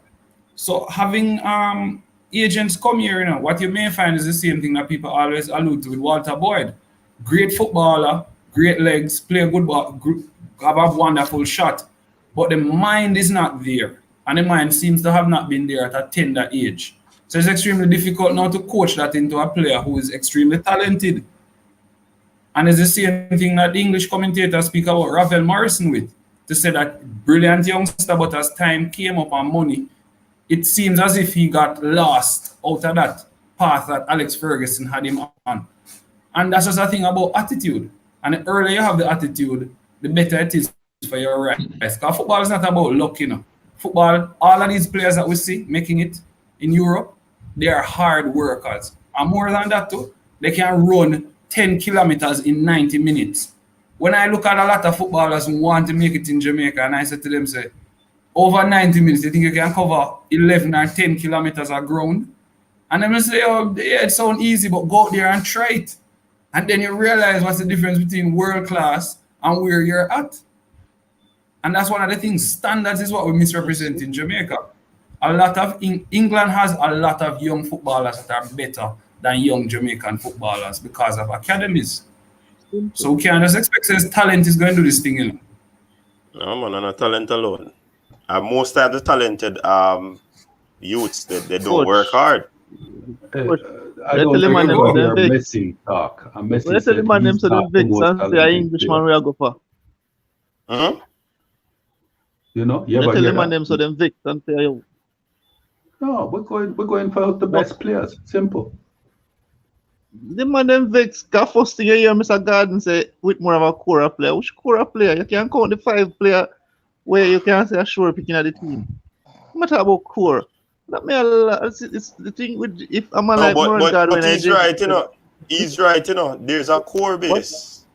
There's a yeah, core but base. a core there's a core, but some of them are good. The only thing I call it core because they've been together for a period of time. But some of them are good. That's Yeah, facts, but bro. But who is Miles? Who is Miles better? Who is my? You see, one thing we do is there are rules to how to argue, and one fallacy of arguments, arguing, and this is a legal term, is overgeneralization. So all the details, you're a liar. No, I'm not a liar, but I come from a background that I understand those things. And one of the things I think that when we look at saying, for instance, Hector is not the best centre back for us or the best DM for us, we have to be able to say we have a player that is 2 times as good before we can convince other persons that he's not the best person for the job. And that's what they always do first. Yeah, we don't stand on that ground first before we make the statement that such a player is not good. If we're talking about Leon Bailey, we can say easily that he should be the starting man. For other players, it's not so easy. But Andre Blake is another one that is a starting 11. So we do have a core of players. I don't want the feeling to be that we don't have 8 men that I'll snap our finger that composes the side and pick other persons around him. How good the core is up to how good the competition is. Yeah. What I get from the coach was that, and this is what I infer from what he was saying. Hold on, like somebody's thing is echoing. Mute your mic if you're not talking, please. Yeah, I gather that he was saying there's like 7 or 8 core players. That's what I gathered. That's what I inferred from what he was saying, which I didn't necessarily agree with. And I think sometimes outcome doesn't reflect reality, and that may seem strange. So when I look at Jamaica team that made the last semi-final and final enough, I didn't think they were ball playing enough to really be a team that could accomplish the ultimate goal, which get us to the World Cup. Yes, you may do it in CONCACAF. You may be able to stifle an attack for one game, but we're talking about a series of games. We're talking about a competition of a number of games, and that sustainability, to me, would not be there. I am not comfortable with saying I have my core 8 and I just supplement with 4 or 5. I think you get the entire pool and you make a decision based on the pool and your knowledge of them, who should be in your team. Yes, you may people like Blake and Damien and Lawrence. To me, we're gonna be in the team. Just gave them the capability. Forgot who's coming. But when you talk about Hector, and you should think about who's better than Hector. I don't want to denigrate Hector, but he's not good enough. Period. But who is better, Bertram? Who's coming? Who is better? You know what? Who is better in DM? Put Liam Moore to play midfield. Go get somebody to play there. Don't put Hector there. Hector can't play football. Sorry. I don't care if he plays a Fulham bench. He's not good enough. I don't know if this can sound really bad saying that a player who spends his time and money to come play with us, but he's not good enough. Bertram. Mr. Bertram. Bertram. You know that we been cussing Hector and Whitmore is playing in out of position. And actually Kevin Isaac was playing alongside him, and Kevin Isaac lost in the game, and I hear no one talk about Kevin Isaac. No, because you know what? Kevin wasn't the focus, though, because people be saying, look, Hector's best position is right off the field. I'm sorry. That's his best position. I watched Hector play for a while now. Can I say something? Yeah. A question to Bertram. I hear you guys saying about the core, right? I don't have a problem with having core players because that is needed. But wouldn't you also rather have talent that you can use? Because most of the time, people use core and the talent is there sitting on the bench. So you would have to find that balance there. So even though I think that's what I think we are saying the same thing, right? Which is we shouldn't disregard any player. We should bring up the players together and pick the best players that fit whatever Whitmore want to play and utilize those. I bet you don't have headache with the team job. I bet you when you talk about Whitmore have headache. I bet you don't have headache. But I have a slightly different viewpoint. I hear we keep talking about the core of the team and the core of the team. But what you really define as a core of the team? Because from my old school mentality, if you have a solid group going from goalkeeper through central defense, through central midfield, through a central striker, that all perform at the level that you want to be at or above it, you can build a team. And this seems to be where we lack, because we don't have that central midfield. That's the position that we seem to be having problems with for the last 15, 20 years. You're right, Michael. Anybody disagree? I agree with that. We're not a nation that has been known for holding the ball.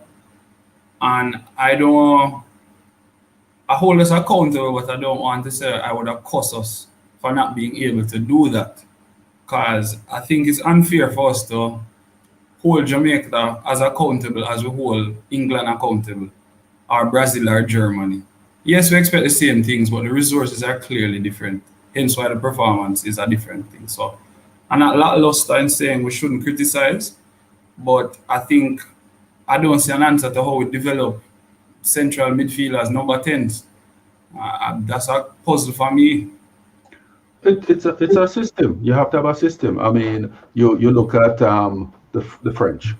The French were always a great soccer nation, but could never win the World Cup. They go to final twice, never win. And in the 90s, they looked at it and said, we are going to build a central academy for the national team. And its sole purpose is to make sure our national team is competitive every time we go to the World Cup. And going into 98, I think they started their program for the 98 World Cup in 95. And coming out at 94, what they looked at was, what were we weak at? And they realized they produced everything except forwards. And everybody knew that about France. The French team in the 80s was one of the greatest teams ever, had no center forward. They were playing all manner of midfielder, Dominic Rocheteau, they are 6, all of them guys up in the front line trying to score a goal. Couldn't score, right? They went into that process and Clermont, and they start working to build strikers. And what happened? Then win 98, had them find a striker. And from that, what has France known for?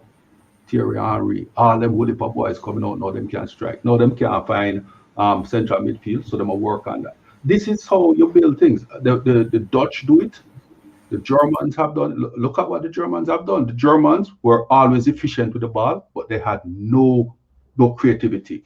They've worked on that. Now, are some of the most creative footballers out there are the Germans, because you have a program and you know what you have to work on, and you work with your clubs to develop that.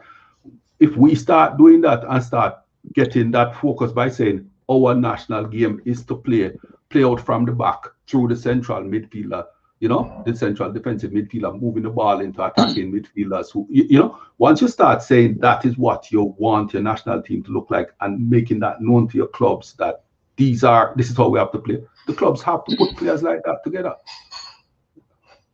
or in a system where you actually have development. I don't think we have that system yet, but that's, I think, what we want to work towards.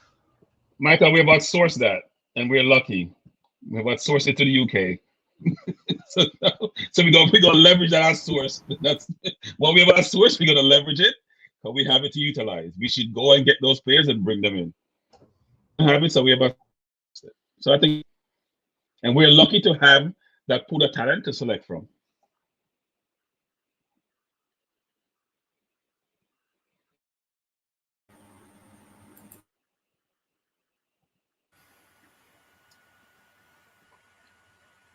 So is that your team, coach? Is that your team, Bailey Lowe, or that your core?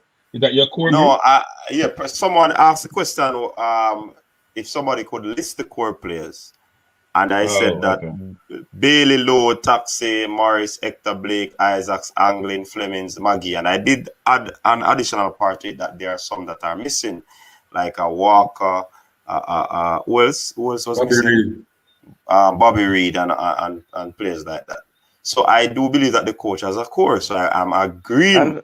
I'm agreeing with the coach. Hector is on this one. Yeah, Hector was you made a mistake on type. Hector, your finger went. You typed something. Okay. It went into H. It's stuck. So I mean, of course, these players would be the players. You have a Foster, You have a Malcolm. You know what I mean? So where's Mariappa? Where's Mariappa? And a Mariappa as well, and a Alvas Powell. So And there's a a core Norman base. Campbell. And a Norman Campbell. So there's a core, and we have to agree. And of the score, I see only about 3 starters of the score here. What are the ages of this core, if I could ask? I don't know the players well enough, so what are the ages? I mean, are they mostly under 25? It's young. It's young. Yeah, some are young. Some are young. Probably average 26. No, average is young. No, younger 26, than that's that. old. If they're 26, that's old. You want them younger No, than the that. average age is younger than that. Average age. Is younger than that. Oh, Peter Levas was missing. Nicholson. A lot of players were missing. The average age on this paper here is younger than that. If you check it out. About 25, 26. Not so much, about 23. Max. Only Blake and no, remember Mariappa you have to consider Hector Mariappa and those Hector, those are 20 high. Those are 20 high. Hector is 27 years old. So that's 20 high. Once you pass 25, it's 25. Mariappa is the only old guy. And Blake.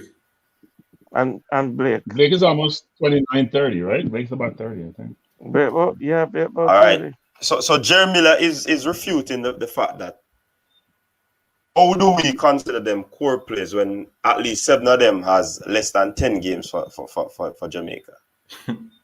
So I think that is a brilliant point, you know. True. I think that is a brilliant point. So how do we classify these players as the core players then? Are we just using the term out of sorts? You know what I mean? So that's a very good point there that you made, Jerry Miller. But I would love for you to solidify it by answering the question. Are you saying that if they have less than a certain amount of games for the country that they are not core players? No, but look, I think the question would have to be core for what? You have a core for the Gold Cup. The Gold Cup or the World Cup qualifier. For the World Cup qualifiers, and then you have a core for going to the next World Cup cycle. So and 3 different things you should be looking at. And how I quantify it, how I clarify it, is that or qualify it, is that core would be persons who have had a regular game time over a short period of time. So if it is up to 10 games, the last 10 games this player has been in the team, then definitely he's a core player. Because the 10 games are not going to come quite closely behind each other. If you understand what I'm saying. Yeah, you don't play a lot of games internationally, right? Exactly. Especially over the last year. So people like Bailey, for example, who hasn't played a lot of games, but you consider it's a combination of quality, commitment, and the length of how core. You have to core him. Yeah. So people like Low play a lot, but Bailey is still new to the program. But you can say he's going to be core. All right, Jeremy. Let me apologize. He's saying that he's just asking the question, so I should not quote him. Yeah. It's a fair question. It's a fair question. But it's a brilliant point. It's a brilliant point. But I think. So, Coach, would you say a player is a core player if he gets called up but don't get any game for 10 games? No. He's a core squad player. In my estimation. Okay. Yeah, so you just list active part of the team by playing. People that list on. So it's what you list, Coach, was core quad players. A lot of them have that 9 or 10, because if you bring in all the players that we expect, the Lows will play, the Bailey would play, the Blake will play. But not a lot of them, the other ones you list, I don't think they'll play. Yeah, that's pretty much it. Yeah. I don't think they'll play. And we have to be frank where that is concerned. It's true. Yeah. Yeah, man. That's true. The current Jamaica team, I'm looking at people in the team that will start, and the people who I'm thinking about who are core players is Taxi, Low, Alvas Powell, Bobby Reid, Leon Bailey. That's the 5 I have that will start in Jamaica team for the Gold Cup and possibly the World Cup. And anybody else who Tapa decide to put in. But those are the only 5 I think guarantee a starting spot. And the only reason why I don't have Mariappa is in it is because of his age. He is 34 now, and I don't think, I mean, 14 World Cup qualifying games. I don't think he have 90 minutes in him in those games. He's somebody who I think will come off the bench if we're winning to stable things and see us through because of his experience. So I'm looking at him coming in anywhere in the region of 75, 80 minutes. The final change to settle things down.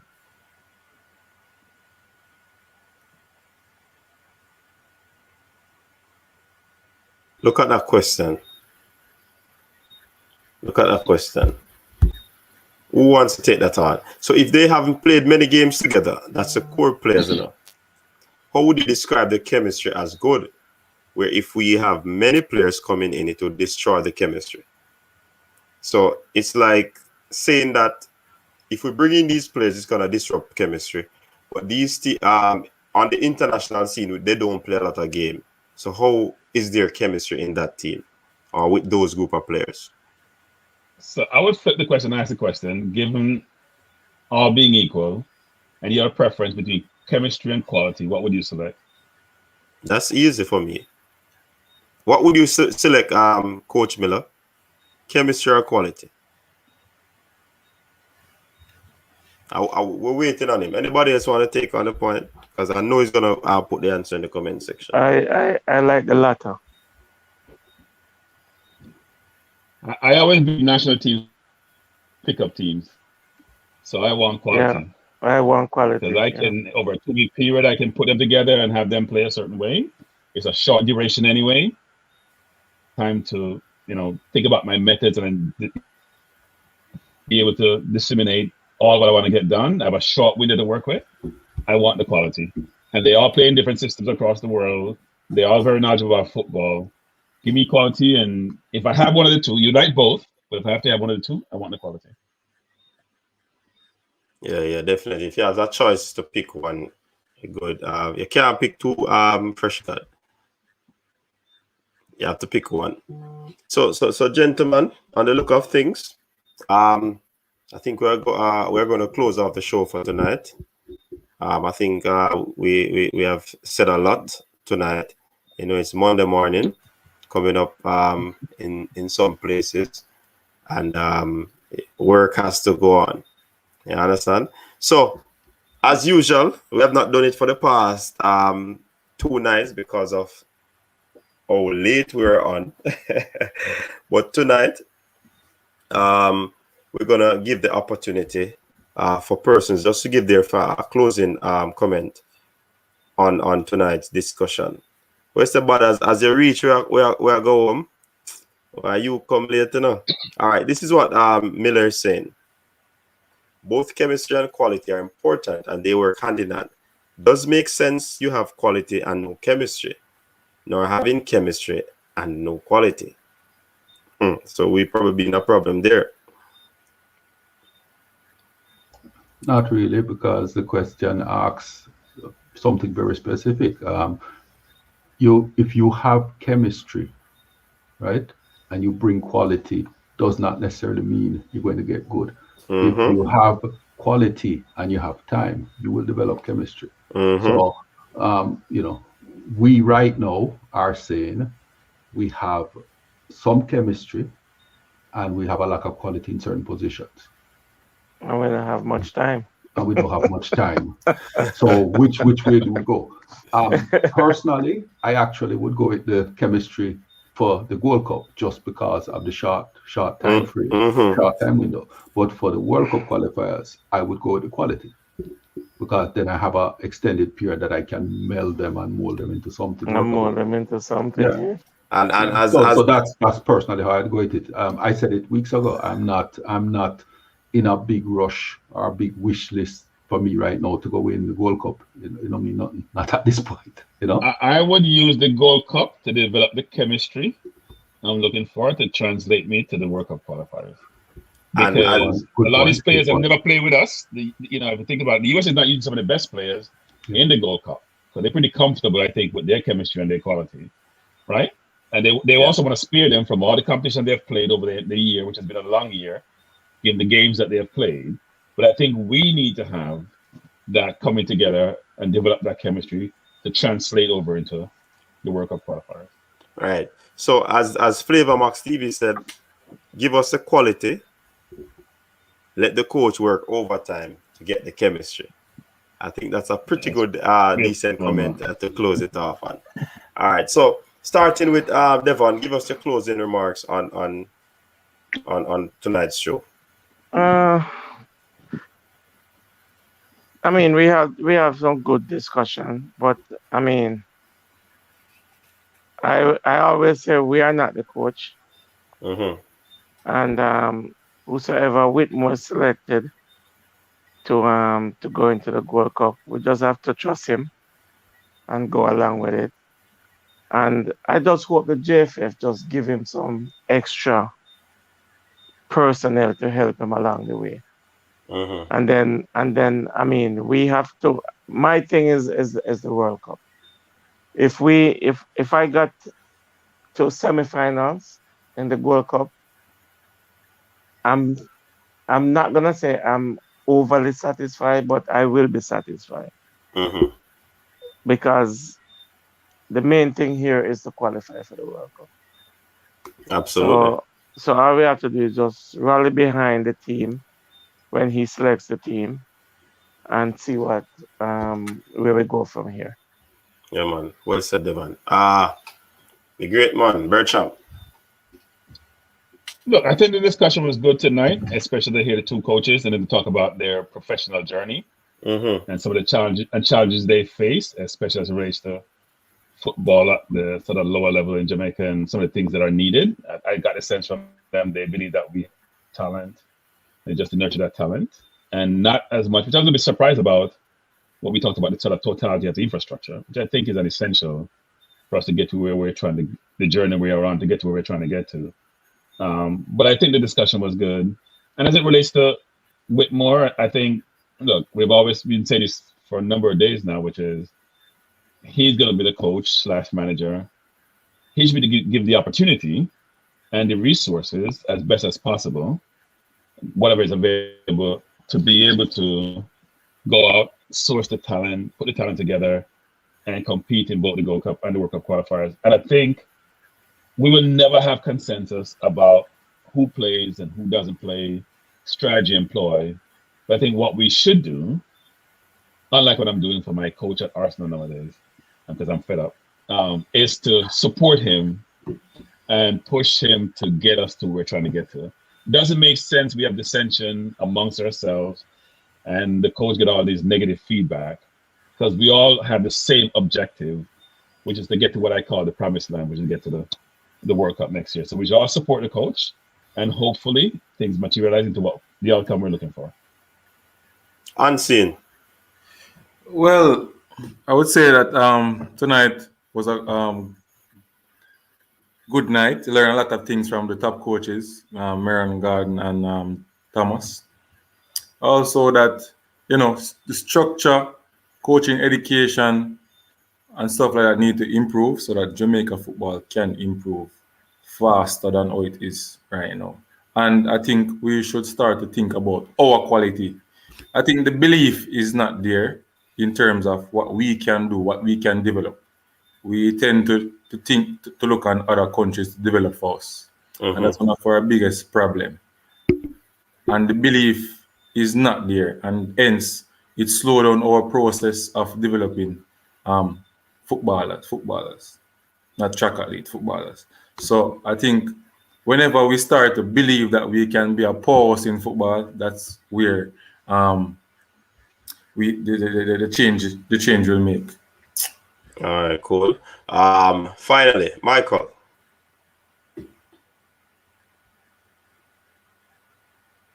All right, I missed a whole bunch of the early parts, so I can't speak to it. I liked the fact that we all seem to be eventually honing down to understanding where the problems are, that the problems are still systemic. You know, we need to have full understanding of the system of football, and all parts need to work. You know, we can't be doing one thing well and expect to turn out ball as if the other pieces don't work. So it's good to see that everybody's seeing this and the coaches are seeing it at the highest levels in Jamaica. Um, where I would like to think we contribute is that we become sort of activists to get some of these resources developed. Because we do need more coaching. Yes. We do need more coach development. We do need more assistance to, like when we hear Unseen talk and them man, and some man, I see that my name get used a lot when Bertram talk, and Bertram is Bertram, Michael is Michael, are two different people, but but it's useful to know that we all sort of saying the same things, but we will all have different opinions on how we say it, and the fact that we sort of are centralizing on certain themes is a good thing, because we all are seeing what needs to be done. It's just really, coming forward with ideas that can actually be done. That's the thing. It's all well and good to say, boy, we need this and we need that and we need that. But to come with clear, here's something that can be done. Here's how it is done. Here's how much it will cost. Here's who can do it. That's what we sort of need to start thinking about. And Arteta is our boss. I just have to tell you. One thing which he mentioned, which I think is an imperative, is he called it attitude, right? Which is around the lack of soft skills, which is a detriment to player development and player progress. And I think people underestimate the soft implications skills of what they understand. They underestimate how much is an imperative for you to be successful in any walks of life. And it's going to translate. It's not on the football field. It translates. It's all parts of your life. So unless you get that component right, it affects how well you progress. Yeah, man. So people, thanks again for tuning into the show. It has been a very wonderful triple night of the Triple Treat weekend. This is the final night, and we will see you next week.